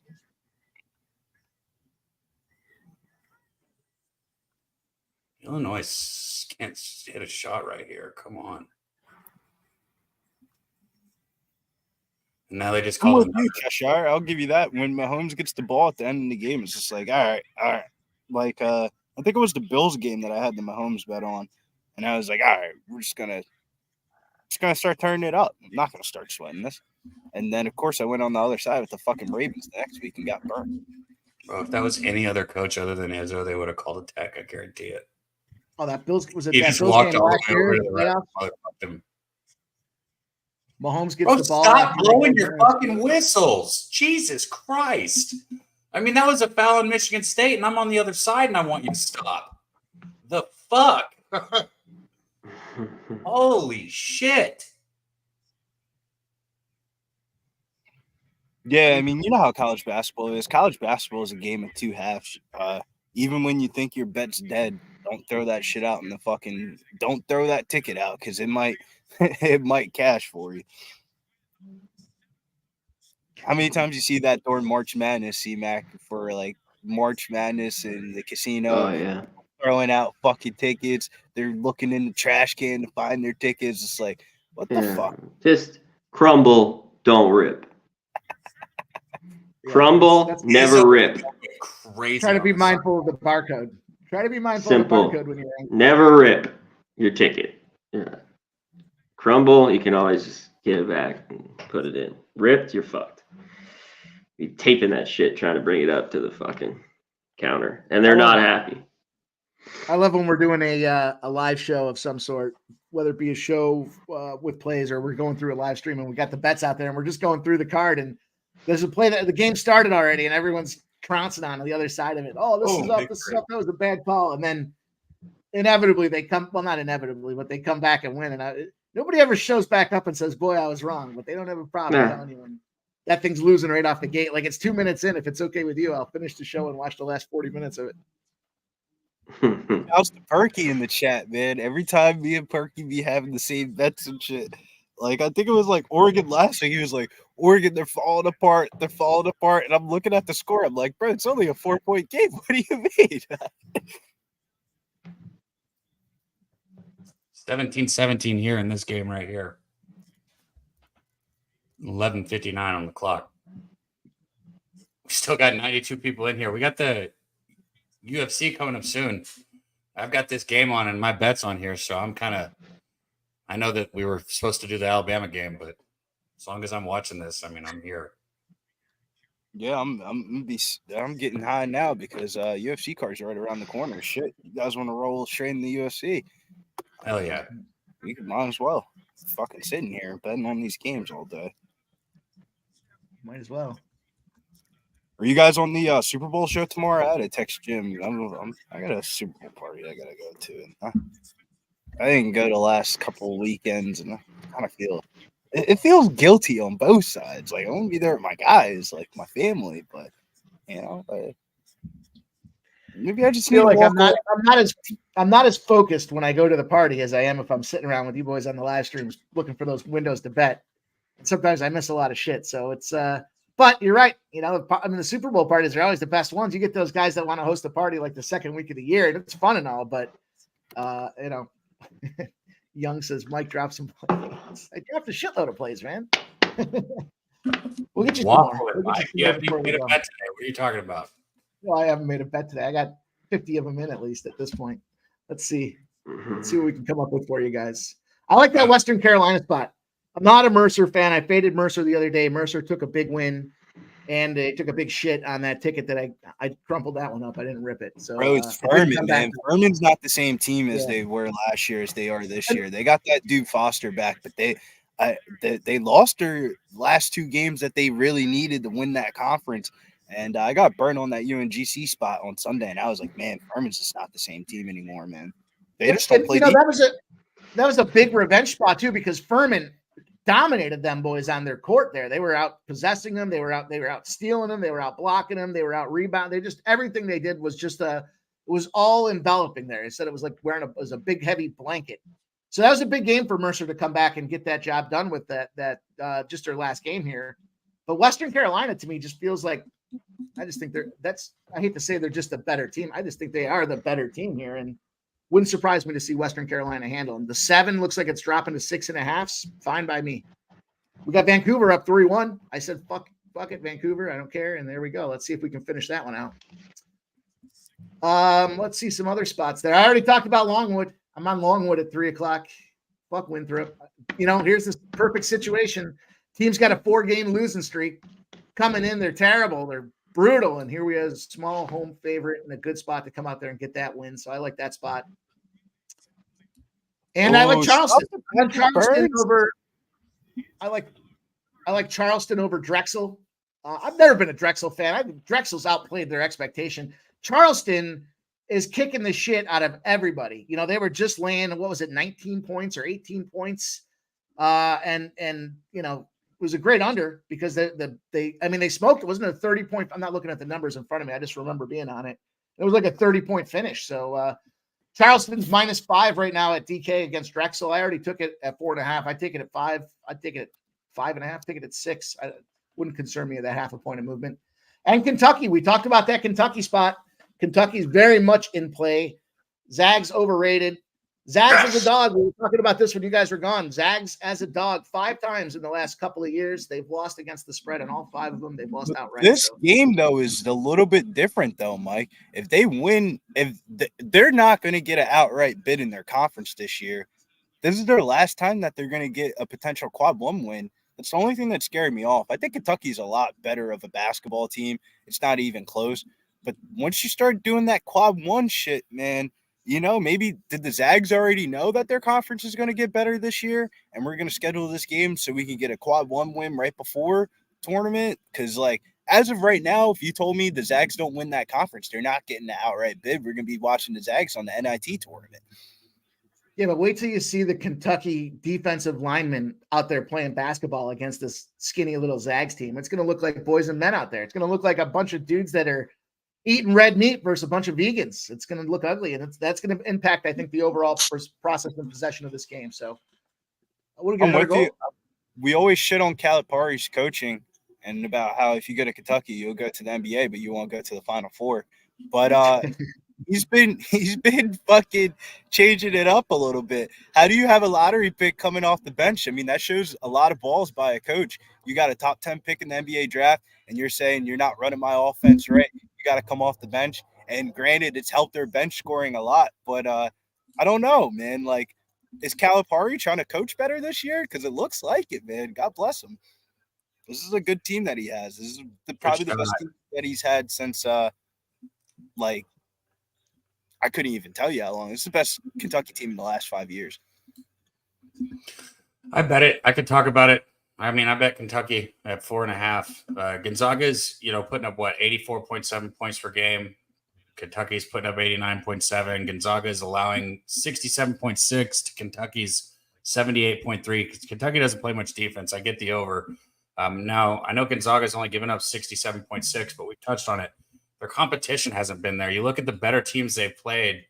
They gave up 84 to San Diego State. They gave up 76 to UConn. They gave up 78 to Washington. All those games went well over their average. I'm just saying, I think this is going to be a tough spot for them, especially Kentucky's lost 2 out of their last 3 at home. They're going to want to come back in here and protect this home court. There's motivation plenty for both sides. I hear you on the quad 1 stuff, but I'm just saying there's got to be motivation. This is a size game. Watch the fucking size between these two teams when they go out there, in the first, you'll see it right off the gate with the first tip.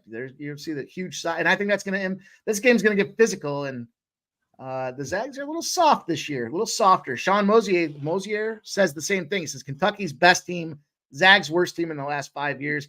I don't even know that it's the Zags' worst team as much as it is, the San Frans, the St. Mary's. They've all gotten better. And they all got better, and the Zags got worse. They ain't got no Drew Timme. They ain't got no Chet Holmgren down there. Yeah. Like the Zags always have that token big white guy down low, and they don't have that this year. That's what we talked about. The other night said, this team they don't have a white guy. They're just not going to win. They just need one shooter. Keep missing your free throw. I agreed with them, though. Come on, man. boy. I this game either. I'm the only one on this that's on this game also. Which one? Game? I took Illinois first half +2. That's why I gave it out a little while ago. We talked about it. No, I'm watching this Duke and Boston College game. I think we're going to be able to get a live line on Duke.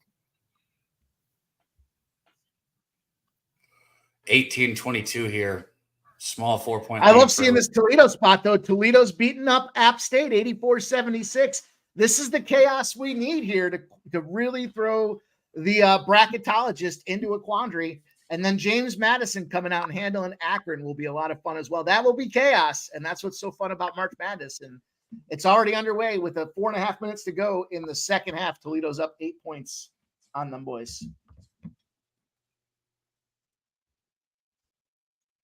Another 3 from Illinois, 25-18 here, baby. Come on.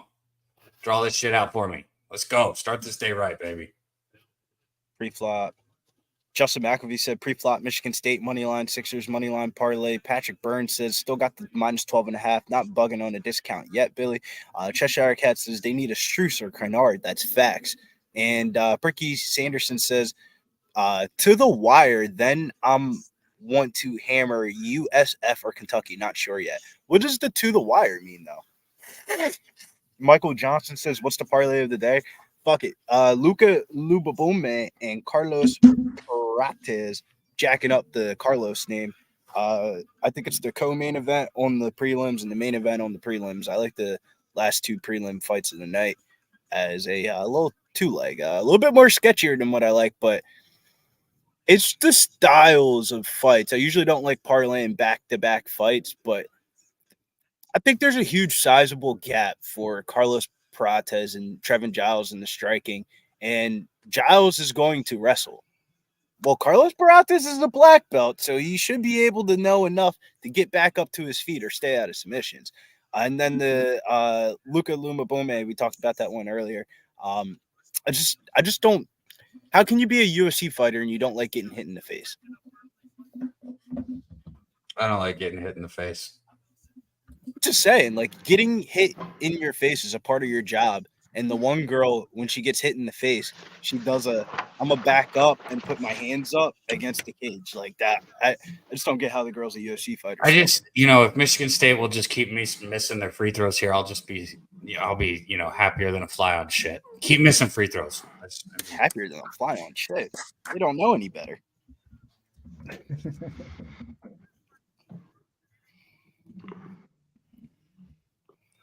All right, 19-25 here. Illinois leads 8:55 on the clock. I got to say, they gave us 3 fucking college basketball games yesterday. You couldn't have taken any another 10 of these 400 that are being played today and stuff them into yesterday. I just don't even want to. I get to the 7 o'clock window. I just don't want to look anymore. I'm tired of looking. As much as I agree with you, all I can hear is the way you said, you know, the way, I don't know. That was I agree with you, Mike. How the fuck do you have over like these smaller mid-major conference teams? If you just put these games on Friday night, maybe more people will watch your fucking team play and be like, wow, this team down south is fucking good. Yeah, like CSUN and Santa Barbara. Does that need to be 10 o'clock tonight, or could that have been 10 o'clock last night? I'm just saying, Or even Akron and JMU, bro. I would love to have watched that game last night. But on a Saturday with all these big schools playing, bro, I'm not going to watch that shit. And then the UFC rolling as well. I mean, hockey's got a full schedule. So you got San Jose scored 45 points. Bullshit last night, too. 3 games in hockey. 6 games in the NBA. I mean, six in the NBA was fine. That was a good window for me. But, Daddy, but nobody had a fucking injury news report until fucking 30 minutes before the game. It was ridiculous. 23-25, Michigan State's on a little bit of a run here. You guys hear that helicopter? You think 10 points is too many for Nebraska against Michigan? I know we talked about Michigan being bad. No, Wisconsin. They still suck. If I'm not to be mistaken, I think this is Doug McDaniel's last game that he has to serve on the suspension for road games. Yeah, Nebraska's going to smash them. Yeah, Michigan sucks. I don't care if they beat Wisconsin or not. That was a big win, though. But they played at home where a top 3 minutes played player in the country played, and then on the road he doesn't play. I mean, how do you even adjust as a team? He dominates the usage rating and he doesn't sub out, but then on the road you guys can't play him. So like they just don't have enough point guards on that team. I think Nebraska gets up in that ass and they start pulling away in the second half. Not a first half spot. I think it's a second half spot. Like close game up until halftime, then they pull away second half. There's a Dallas goal again, 3-1. 3-1, Dallas, Montreal. 2 minutes left in the second period. Let's get this goals, boys. Let's go. There we go. One more this period. Give us one more this period. Oh, yeah. Sat out 3 games. Doug's suspension was 6. Yeah, he's still suspended for those road games, man. You just don't bet Michigan on the road. You just bet them at home. Is that like a court ordered you can't leave the state type of thing, or is that like academically you're not allowed? So if you get to track the waffle play of the day, I get to track when I tail Mike in hockey as my own play of the day. I love the waffle play of the day. That was a great organic evolution over a couple of shows. So just so you know, if Dallas over 6.5 hits, that's mine, not yours. And if it loses, well, that's your fault. You can have it. How do you like that? How do you like that? I'd love to see you post it on Twitter too and be like, "Here's my." It's mine. I want to know in hockey today. I chose to tail. That's on me. I'm 1-0 in hockey today. Dallas was. I know somebody that does that.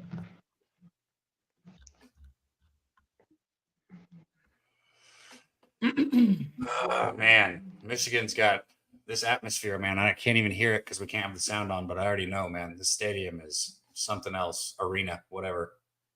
Here we go. We got a little Patrick Burns note here. Let's get this on the old screen for him.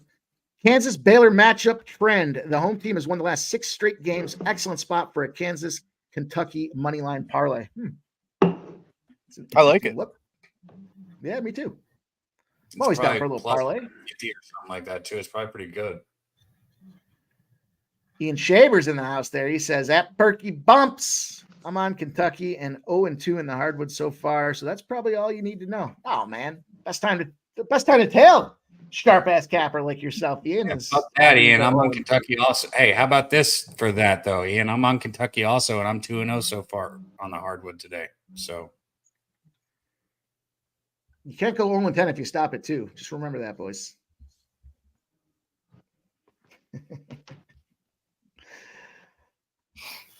If you guys are in the chat, light it up. Come get.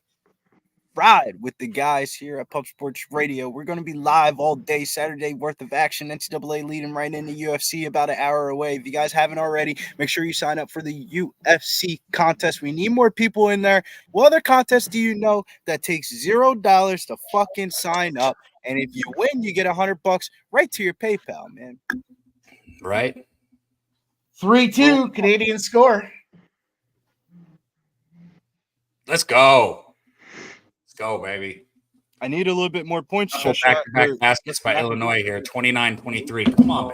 I do not want to split on this game. I would like to cash both bets here. I think I might split total, though. Why didn't anybody say live bet this over after it was 0-0 in the first period? It was probably 4.5 would be my guess. Shoulda, woulda, coulda, didn't. Waffle. I played it. It was a waffle. I didn't even think about it. I was looking at all these fucking. I didn't listen to anything you said other than shoulda, coulda, woulda, didn't.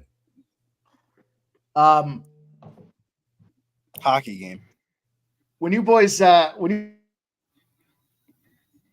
a slate, like I'm just curious from a personal preference standpoint here. When you guys have a slate like today, when it comes to handling live betting, if you're on a play early, right? So you got this 12 o'clock, what doesn't matter which one it is. They start losing. Do you go in there and start live betting it to try to get the better number? Being that it's like right off the hop to start the day off, or do you kind of just like let that one go and keep moving on throughout the day itself? A mix, like I'll say High Point was down by 12 points and I ended up getting on the over to see if I can like either split or try to double up. I chase sometimes, but it just depends on how much action I have and how much money I have like bet on the day. So I know it's different for everyone volume wise, but like today, you know, I've got 6 bets total so far. I mean, even including the one that's already gone through, but 6 bets total. So, you know, I've said before, Sean Mosier says I got it at 4.5 at the end of the first. I appreciate that. Nice. Good job, man. I look at the slates, you know, so I try not to get too, this is just from a long time of over betting. You know, we used to go play a lot of golf during the college football season. When it first started, we'd play golf at like, you know, 7, 8 in the morning, kind of be traveling back home around 12, 1 o'clock. And those were a lot of the games that I liked. So I'd go in there and start hammering them. But then by the time like the 3:30 window rolled around, the bankroll was tighter and there wasn't a lot of loose cash to be playing the games I really liked at 3:30s and 7s and 9s. And so you were really dependent on those early games. So I started trying to break them down into the slates where I try not to have more than, you know, 2 or 3 games. It's not an absolute rule, but I try not to have more than 2 or 3 going in a slate. I'm less apt to try to live bet a spot early in the earlier part of the day because I know I've got, you know, 10 more slates to go through for the rest of the day. So I try to space it out that way, but everybody's different. I get it. I think it depends on the team and the spot. If you're betting like a big conference game, like Power 5 schools, I'll probably just let that shit ride out. But if you're betting like one of those mid-major schools, you might be able to get a live bet was better than pre-flop. way to make your free throws on that. They just missed a goaltending on fucking Michigan State, but at least he hit his free throws. That was bad miss right there. 33-25. Illinois is up. There's 5:44 on the clock right now. Sean, we're really dialed in today, buddy. You're really hearing what I'm laying down. I like it. OKC versus Thunder. The game starts at 3 o'clock in 15 minutes. C-Mac, did you have any thoughts on the NBA early game, the matinee spot, as I used the wrong term last time? No. I kind of like Dallas. Okay. You know? I didn't bet it, but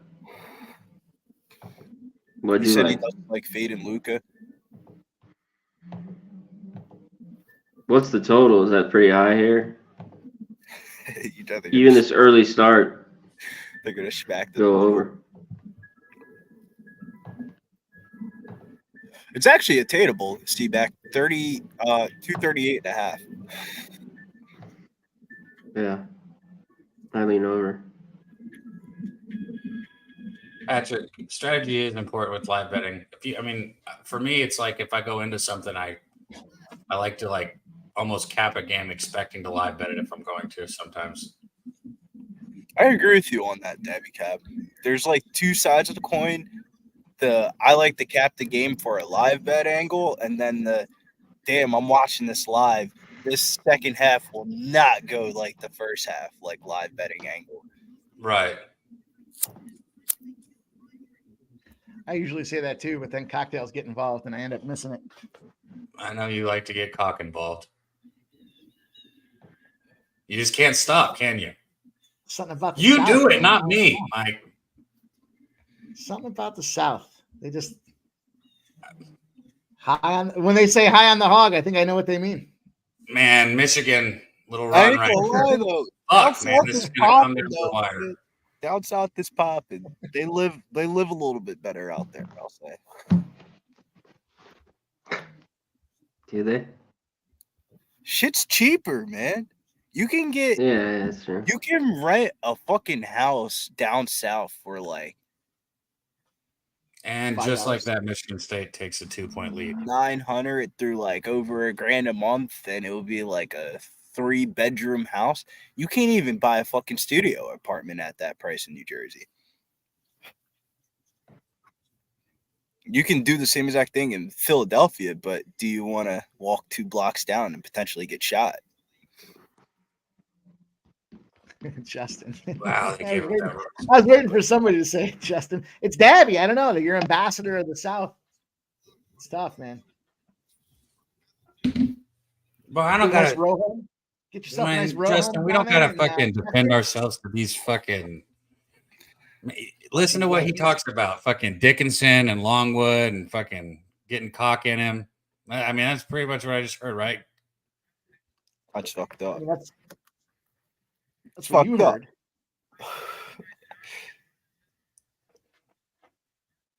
Makes sense. Staring at hot dogs all day, it's the first thing you think of. It makes sense. It's all fun and games. How many? Here we go. 22 seconds left in the first half of Richmond. They're up 34-27. Shout out to our guy. He was rocking out there. He got that first half money line and looking to cash there. Sean getting that one done, it looks like here. We still got a couple seconds to push. 8 seconds, 7 points, -5.5. It's tight. It's going to be sweaty. There it is. 9-point lead at halftime. We're going to cash that Richmond first half spot. Nice. What's the score in the Dallas game right now? 3-2 at the end of the second period, I believe. Okay.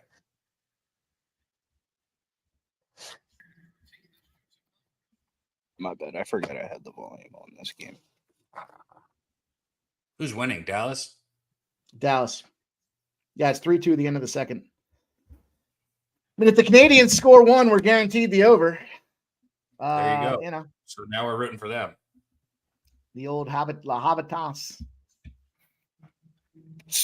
Cheshire Cat says Smoking Tree's been hot. If anybody in the chat wants to tail some fire NBA picks, Smoking Tree's been on one. Hell yeah. Shout out Smoking Trees, man. I got a side note question. I know I said the Sixers are tanking, but man, how low does the number go? -4 against the fucking Wizards, bro? Oh my God, Maxi's playing tonight. I mean, so my thing is, if Maxi gets an NBA first or second team this year, the Sixers would have to pay him a super max at the end of the year.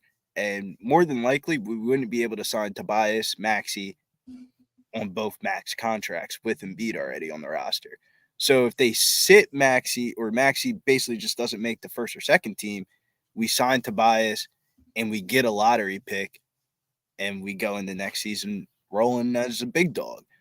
Like, I don't know. I'm like, Mike, how do you feel about the Sixers season? Do you think they're tanking, or you think they're trying to just wait? It's a good question. I think there's layers to it, right? First of all, you're trading away to the two teams that you're trying to help the two teams that you would be technically competing against in the conference, with giving players to the Bucks and giving players to the Celtics. Yeah, Celtics. But I think they're underplaying the injury that's associated with Embiid. Nobody's getting their fucking meniscus surgically repaired at 7 feet tall and probably at close to 300 pounds and coming back in 4 weeks. That's too much load to put on that joint there. It just can't handle it. So, I think they're recognition, they're saying it because they want to try to keep the brand, like the Philadelphia, the city. They're not going to let them boys. They're not going to accept losing with a team that's got that kind of talent. But they're just kind of, I think they're just kind of perpetuating the lie, if you will, that this season's toast. So I think the right thing to do at this point would be, because they're just like, in my opinion, they're just like one piece away from, being able to just run shop in that Eastern Conference, shit the bed this season, and then go out there, not take this negative and turn it into a positive by getting a great draft pick out of it. And there's nothing wrong with that. So I do think it's over. I don't expect him to come back unless they extend the season to 150 games and they're starting to play in July and August. He's not coming back this year. That's what I'm saying. So maybe it is the Wizards. I mean, when have the Wizards been as low as plus 160 on a fucking basketball game? Is this could just be easy print money, fade Philadelphia for the next 2 months? I like fading him today. I like that 4.5. Yesterday I downgraded him live on show, and I thought that was a good play because of the maxi factor. Now him being in, different story. I had some numbers. I do think they're a good fade spot. I think because they're perpetuating that lie, they're still overvalued in the market. This is kind of like we talked about with what's his name there from Illinois. They can't get the right number on this guy because there's just the team's too good or has been overperforming all the metrics. It kind of breaks the algorithm there. And I do think in this case, though, I've said before, maybe 3 weeks ago, I said, I think the Wizards are going to start to become a buy-on team. They're bad, but they're not as bad as, some of these other programs that are out there. And they've been, collecting some wins. So have the Pistons for that matter. These teams aren't going to have 4-win seasons. And, in this case today, if you isolate it to the Wizards, I like the Wizards against the Sixers.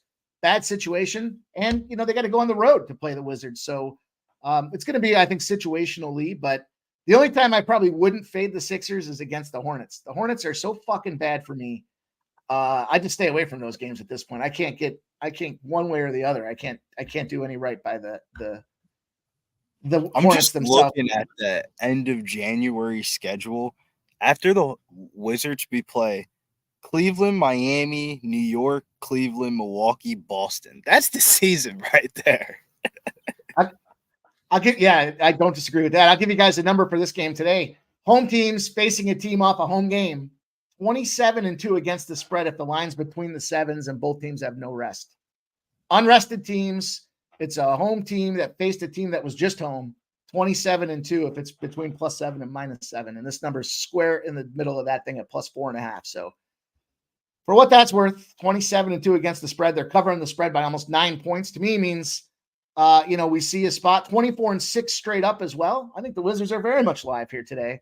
4.5. Now this could be, you guys talked about your betting strategies with live betting. This could very well be that spot where the Sixers happen to go on a quick little run there. If you look at what happened yesterday before they got, bludgeoned, they were still hanging on in that first 5 minutes of the game. It was after that first 5 minutes that things got away from them. They came back last night. That fourth quarter was competitive. They cut it down to a 4-point game. Atlanta had to put their starters back in, and the starters played the whole entire fourth quarter. I think that's like the theme of the card today is all these home dogs kind of look appealing. Like you have Charlotte +4.5 versus Memphis. You also have the Golden State Warriors home against the Suns. Granted, did the Suns kind of tank the other night against the Jazz or not tank, but like rest Beal for this game? I mean, I don't know. A lot of these home dogs are looking appealing. I did end up taking the Grizzlies against the speaking of the Hornets. C-Mac, there's some teams I can't fucking stand, and the Hornets are one of them. Yes. Come on. They're horrible. I don't blame you. Don't bet that game. I'll tell you which one I am going to go back to, though, boys. I'm going to go back to the well. I'm a little apprehensive about it simply because of all the trades that took place at the deadline. But I'm going back to the Scotty Barnes under 7.5 rebounds in that Toronto game. That might just be my standalone play. I don't know. I got to see if there's the opportunity for something juicy on the other side in that double-double range or something that makes sense. But that motherfucker I think he's only gotten it like twice since 2024 turned over the calendar year here. So He's only recorded 8 or more rebounds in 2 of his last 12 games. How about that, this fucking guy? Let's go with it again. Scotty Barnes under. Nervous because of the trades. And, when they got rid of OG Anunoby there, he just didn't know what his role was there. He was playing all over the place, trying to fit into a new position. And he went from Mr. Everything to start the season off, C-Mac, to Mr. Irrelevant there and gotten himself 2, 3, 4 rebounds at best. Now there's some movement, though. I don't know if that's going to impact the overall production with his rebound numbers, but I like that. And I might parlay that with the Beal over assist number. Over 4.5 assists seems like a good spot to me as well. Speaking of unders, these unders look good, Mike. My Bonaventure looks good, and the A&T Hofstra. A&T is such a treat with those. I was happy to hear you say that again because I was getting lower number and I was like, and then you were on it too, and I was like, all right, pull the trigger.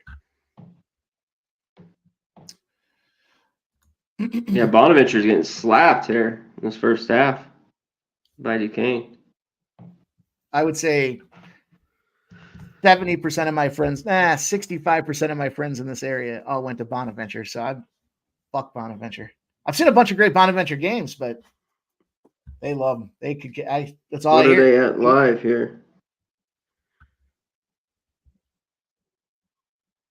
FIU's up 39-32 at halftime. Let's see if we can hang on in that game. That was one of those ones as well where they went down early to start things off. But Middle 10 doing what Middle 10 does. Let's see if they can continue to do what Middle 10 does. What else do we have here? We gave out what's going on? Youngstown is tight. C-Mac, you were talking about that number being a little too high. 64-61. Tight. 6.5 is the live number now. We talked about the Illinois-Michigan State game is 44-41 and a half. I'm assuming that's why Dabby's jumped off. He's sweating. And Missouri State, there we go. 7.5 against Indiana State, tied up 36-35. They're up 1 point at halftime. Let's see if they can hang on for that one.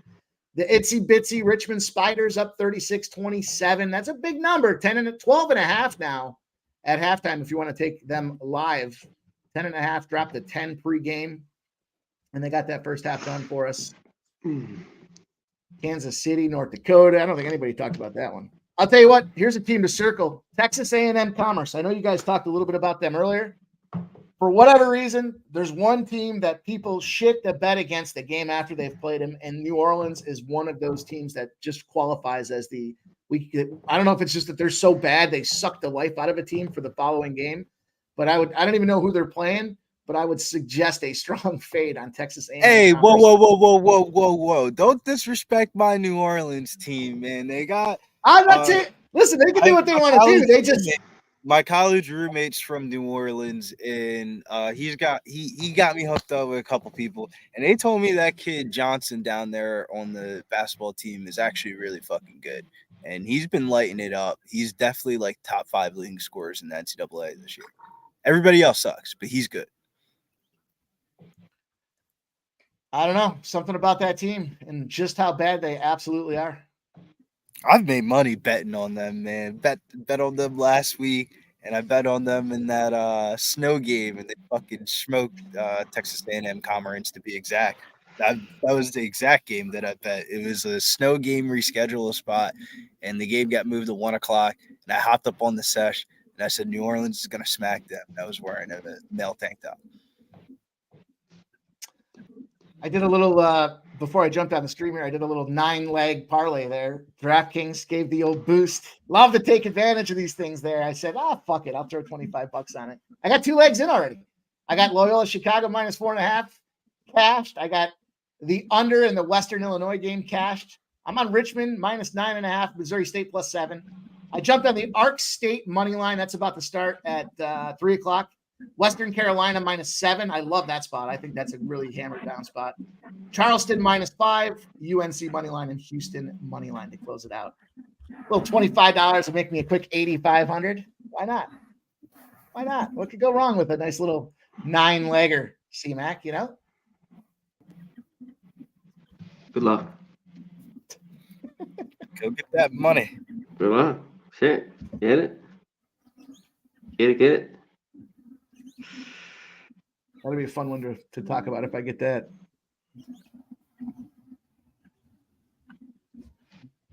Michael Johnson says cash out. The cash out's not even that good. I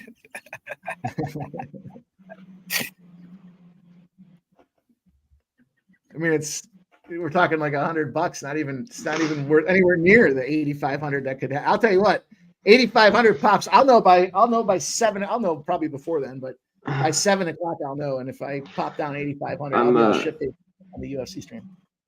Trying to get a line for this Bonaventure here at halftime. They shot 1 of 7 from 3, 9 of 28, 32% from the floor. Duquesne's shot the ball well, 14 of 30. I want some price with them here. Take them. I already have the full game under 139. Come on. Bonnie's. Bonnie's at half. They're at home. They're down 36-23. They were 6-point favorites, I think. Something like that.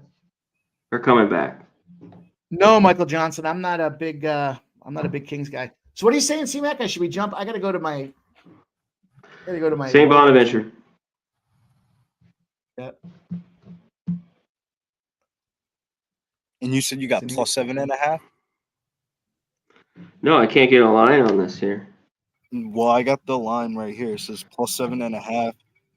Oh, it's fucked up. Use both ways at minus 125. Oh, that's fucked. My over 130.5 is juiced at minus 130.5. I'm about to check on FanDuel.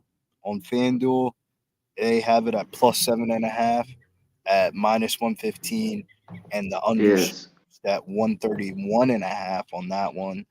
And for the second half spread, St. Bonaventure's minus 5.5 at minus 115. Their team total for the second half is 39.5 at minus 104. I can't say the other school's name, but their total's at 33.5 at minus 112. So they definitely think that they're going to come back a little bit.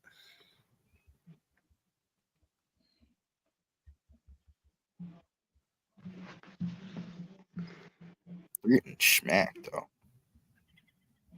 Yeah, they shot the ball bad first half.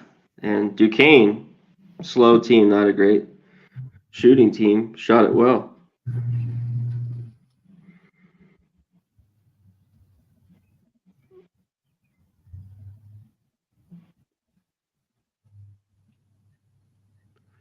They did this the other night. They were down. They barely covered by 5. I think they were favored by 4.5 on Tuesday or Wednesday because I thought about taking them. I stayed off. And they were down at halftime. The Bonnies are always a weird team. Shouts to the Cupcake Man. That was they're at home. No, usually they fuck up on the road. This is where they fuck with me on these things here. It's like every other game I can get live, but because my local knows it's a New York team, I can't get it anywhere else, and I don't have access to it yet. What the fuck? Saturday. I know that's not the case. It's just hard. My perception. Yeah, I'm on 7.5 here. I think 6.5 is fine.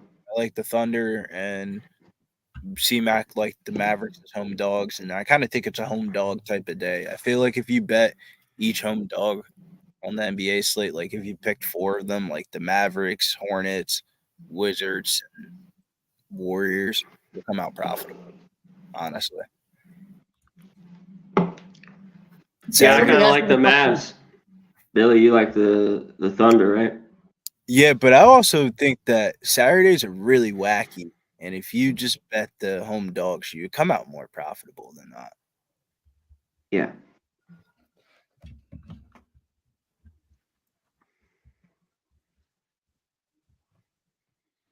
But alive. You're playing with fire, but alive.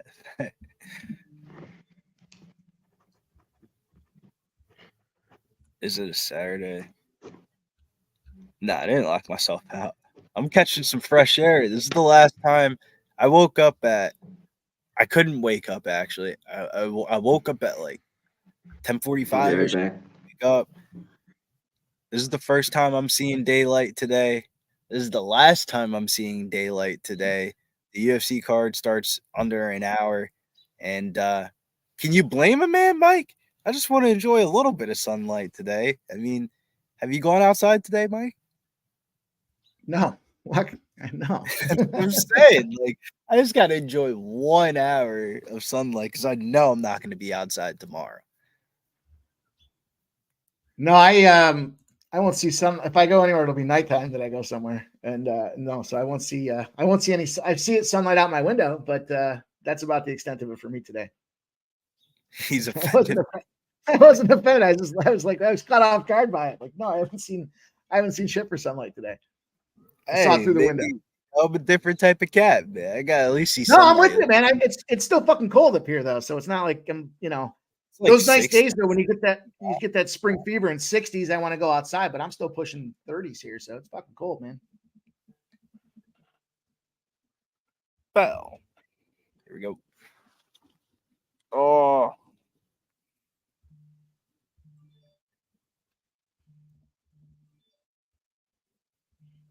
I think we're about to lock this one in.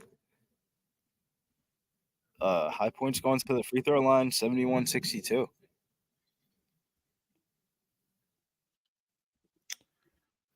Rush Gardner-Webb scored. Sean says I'm looking for a way better number on the Western Carolina game. Somebody asked me about my thoughts, why I said Florida. We could argue the motivation in these teams and so on, but this is a big opportunity. Florida needs this win, and this number is kind of ping-ponging around.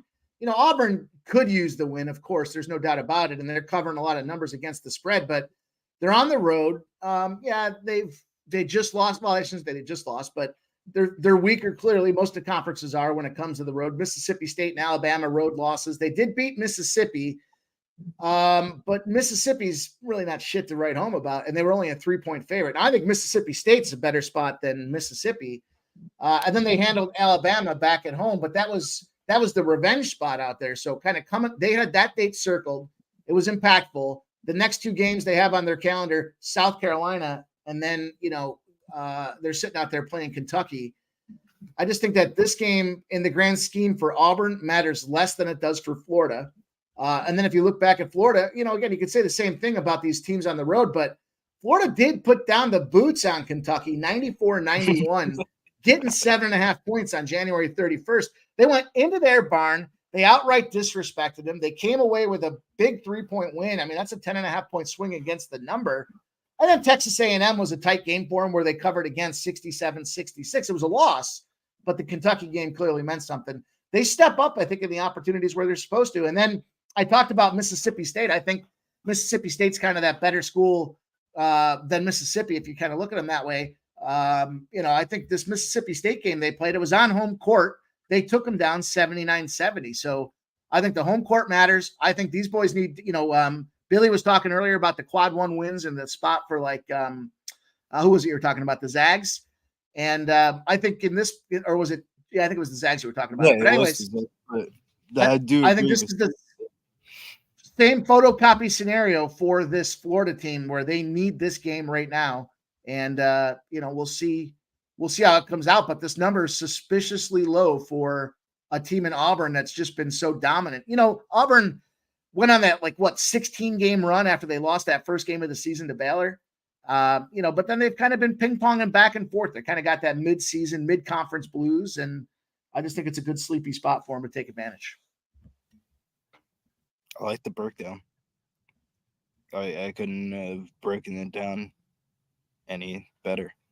I'm trying to throw together a little parlay here. You want a 9-legger? I got a 9-legger for you. I'm not betting spreads, though. If I'm betting a parlay, I took the Bonnies +7 -110. The second half. That's it. What time is the UFC thing tonight, Billy, or today? 4:00. Under an hour. The 7.5 in the money line? Is that what we're saying there? Yeah. Say it. I'll just take it. You talking about the Bonnies? Yeah. Yeah, I'm on it. I got 7. I got 7.5 and a +270. Mike Hofstra's up 41-23 against North Carolina AT&T. I'm seeing a total still at 125.5, 126 now. Perfect. Under. Nike. Under, baby. North Carolina Under. A and T, a bunch of fucking farmers. Pulling potatoes, not shooting free throws. Shout out Big Show Picks in the chat, man. Good to see you in there, man. Big Show. I did my picks for the contest. Who you got? Yeah, who you got? Let's I don't even know. I just clicked. I don't know any of those UFC fighter names. Give it out. You don't. I just clicked them. Give it out. I got 6th place once. Damn. Almost top 5. Yeah. Hold on. I'm trying to. I gotta log back in. I'm not logging in to give out these. You don't want my picks. I just clicked. I don't even know the names of these people. Marcos. The first one? Giles. Oki. Lukabuni. Clark. Griffin. Guskavov. Emil. Flowers. Rodriguez. I don't know any of these people. Oh. We're in the third period now in this NHL game. 3-2. Explosion of goals in the second period. 14 minutes left in the third period. And the Canadians are trying to battle, but Dallas is just a better team. I saw the numbers show Dallas is 22-2-2 when they're leading after the second period. So maybe we get ourselves a nice, hopefully we can get a Montreal goal to lock down that over 6.5. We need a tie.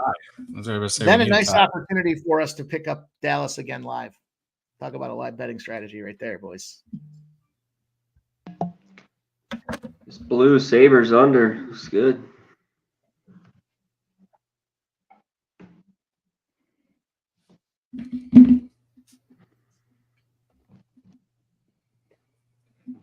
I don't have any more action at tips for another hour. Another hour. Do you guys? I love it, Big Show.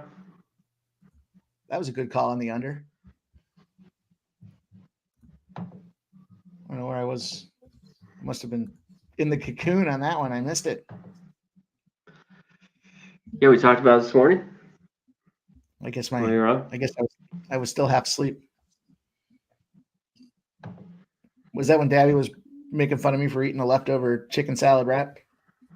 I didn't make fun of you for that. I made fun of you for a lot of things, but not that.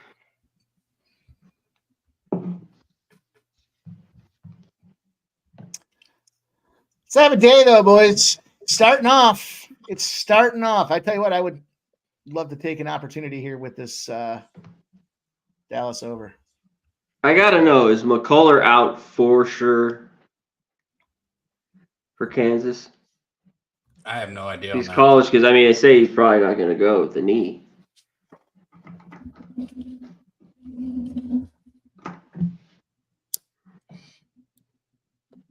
I don't got anything until we got Houston and then Kentucky. Both those games tipped at the same time here in an hour, but we can wrap up before then because I know we're going to go into the UFC. Is the UFC going literally in an hour or like in like 30 minutes? I don't know. Because usually things go early. I'm just saying if the first fight is in an hour, I bet they go before that.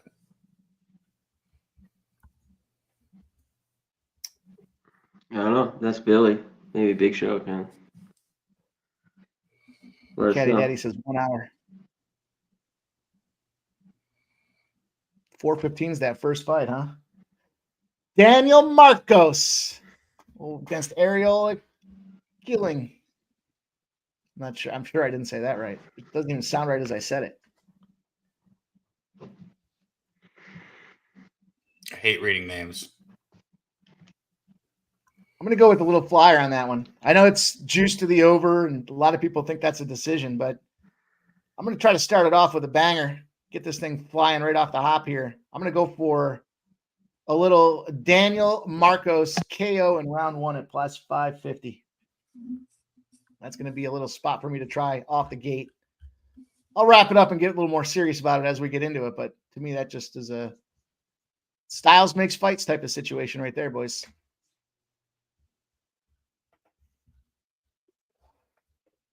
Fuck you for not hitting that shot before half, you fucking cunt muncher.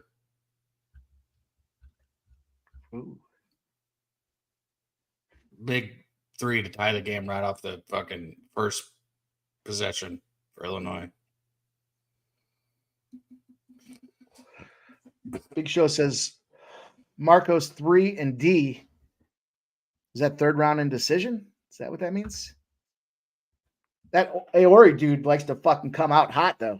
Puts his face out there, too. His hands kind of hang down by the side, screaming, smack me in the face. And I think he's going to get smacked in the face right in that first round. He's going to get KO'd, I think. But I like it in the first round.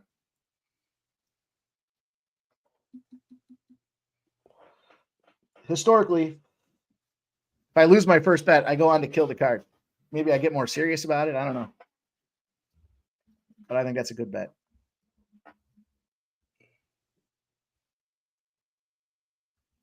Speaking of good bets, C-Mac, I know it's not your thing, but did you see the Meadows yesterday and some of those payouts at the Meadows, baby? They were firing. Exactas, tries, and superfectas. I didn't. Dollar exactas were paying $1,000 or $700. Dollar tries were paying like 1,500s, and the dollar superfectas were paying like $9,000. It was fucking crazy. It hit like 2 out of 3 races in a row. Banged out those numbers. It was crazy. 60 to 1s on top of 40 to 1s on top of 8 to 1s.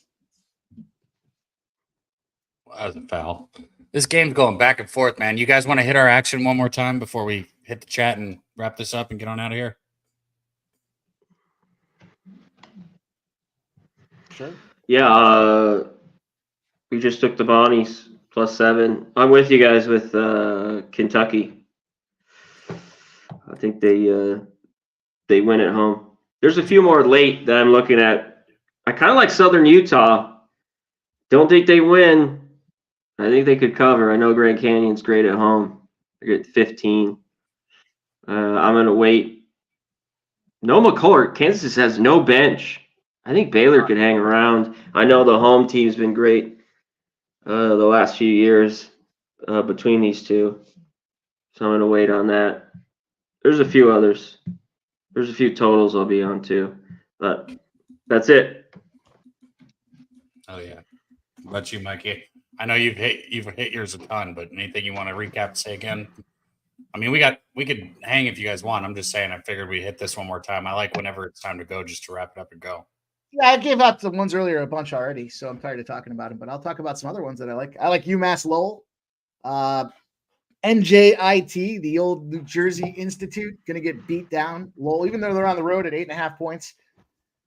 I think that's a double-digit win. Let's see. What else? We talked the about Ducks. Kentucky. Either of you guys like the Ducks. I got Oregon over Washington State. I got Oregon -3. Yeah, that's all right.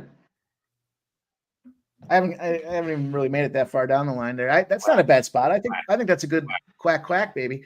I like Incarnate Word. I like Incarnate Word over Houston Christian. This line's moved 2 points to the Incarnate Word situation. Guess who Houston Christian just played? New Orleans. I'll give you the answer. It's New Orleans. And we know that teams that just played New Orleans struggle to get the job done. The line is moving in the right direction for us. I'm going to go on that one.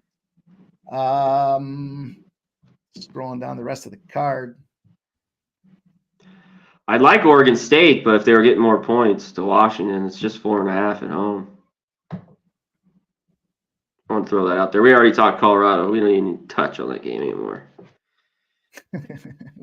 we opened up. Sake. Midstreamed it.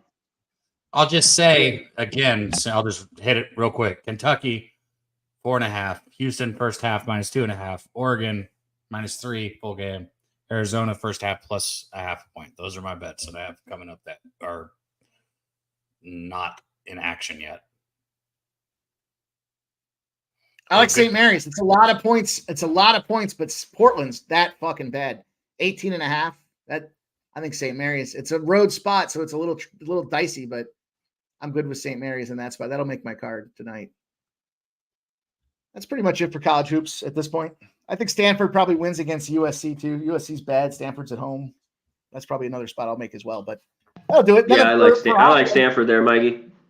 Yeah, I think that's just a good spot for them to kind of get their W, keep moving things along. It's a low number, and that's a bad team in USC. So good opportunity to take that one. I'm on the Flyers. I like the Flyers tonight against the Kraken, and I don't like taking the Flyers. So for what that's worth, that's not a homer pick. I just think the Kraken. Is DeCord in net? It looked like he was projected to be, and they're going to Cal Peterson on the Flyer side of things here to give Harrison a little bit of rest. But he's hot and cold. Yeah, he's a piece of shit, and they don't have anybody else to go with here. But they got to put some scoring in. He's a piece of shit. He's terrible. If it wasn't for Carter Hart's mishaps there, he wouldn't even be talked about in the NHL. But opportunity creates, the opportunity, I guess, there. So, and I like the Oilers and the under in that Oilers Kings game there. Under, you can, the unders moved to 6 in that game. I know it's 10 p.m. The unders moved to 6. There's a ton of under spots out there for this thing, and why that makes sense. The Oilers came off that they were 16 straight wins. They lost to Vegas coming out of the All-Star break. Then they go out there and they hammer down on the Ducks yesterday. They were down that game, but they didn't quit, and they still covered the puck line. They were down and tied multiple times in that game, and they still just pulled ahead and prevailed. And I think that's exactly what's going to happen. The Kings team just firing their coach, still trying to figure shit out. You can parlay, where I was going with this is you can parlay the Kings and the under 6. I'm sorry, the Oilers and the under 6.5 still on DraftKings, and I want to say it's like plus 250. So not against that. I like that parlay actually quite a bit there. I think I think Kings are going to have a tough time scoring in that game. And you like plus 250 parlays, just like you like this plus 2. Buying 2 airplane seats don't fix my problem. Airplanes are too small for big people. It's 2024. Bodies are changing, so planes should too. I won't lose my to fit on a plane, so give me another solution or just make the seats bigger. How does your ass get that big? It's got to be fake, right? Somebody had to actually put implants. That can't be real. That can't be real. I gotta say, Jets. I like Winnipeg a little bit, and the under. I know it's a 5.5, but I don't know how the Penguins get more than 2 goals tonight. And, maybe they're either team total under. Yeah. Revenge spot, right? They just played the other day. Wasn't that the shutout spot? Am I mistaken that? Yeah, I think so. It was 3-0 on February 6th. So out of the All-Star break, they took a 3-0 shutout to Pittsburgh. Pittsburgh just played yesterday, took a loss to Minnesota Wild, put a lot of energy. Now they're on the second leg of a back-to-back, and the Jets are coming back home after that Pittsburgh-Philly spot. So I'm with you on that Jets thing. I think that's a great look, Connor. And, 5.5.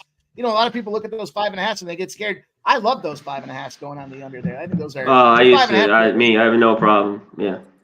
6 is a coin flip. 5.5 to me, I jump in there. I think again, we already saw them go 3-0. They're going to come back. They're going to want to play defense again. They're hoping to probably like a 2-1 type of game, maybe even overtime. Agree. Love it. Good stuff. If you're in here and you haven't joined the Pub Sports Radio competition for the UFC yet, I don't know what you're doing. Go do it. We brought it up enough. Go join that. Everybody that's become a member. Yeah, go ahead. Nasty Nate, let everybody know. Get in the goddamn green. Come on. Let's go, boys. Let's have a day. All you guys in the chat hanging out. Gonna be fun night. We got a lot of stuff going on, and then tomorrow the big game, of course. So pace yourselves. Make sure you don't go too hard. Take a water break.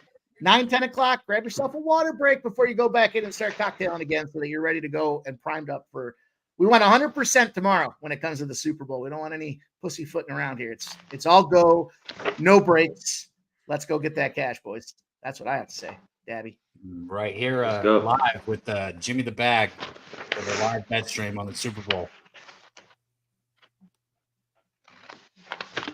Even if you're at your party, if you are at a party and you can't tune in, at least while you're at the party, show somebody the channel. Spread the word. That's what we really need.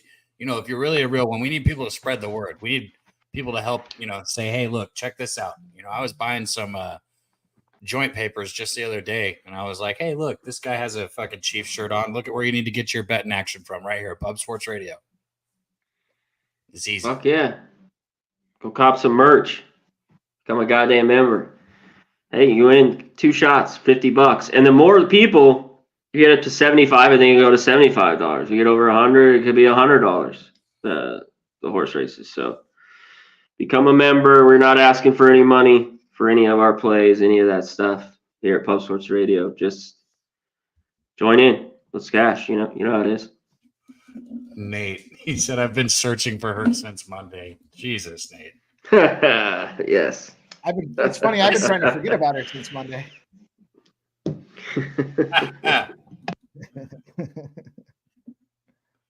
That's funny, man. I was just looking through the other ones. Most of them have been taken off. I was seeing if there's any other ones left. There's nothing else left in there for us. Yo, but everybody in the chat again, thanks one more time.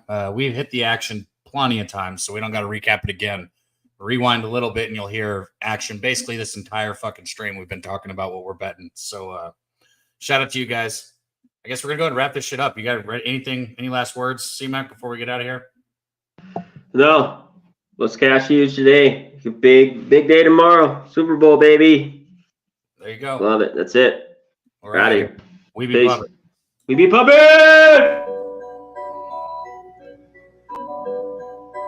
Pub Sports Radio's the crew, that's a fact. We all about bread, making bank accounts fat. Who the hell is that? LJ from the H, I stack green like Boston. Shout out to Nasty Nate from down south, where we ride on slab. 420 highway smoking with that boy Dabby Cab. Swing by Dallas with them Cowboy fans so we can smoke out J Money, cause you know that's our mans. Us against the bookies, put money in our pockets. Fly out to Vegas, meet up with Ski Profit. Hit the sports books, we got money to stack. Can't forget them college picks with that boy Conor Mack.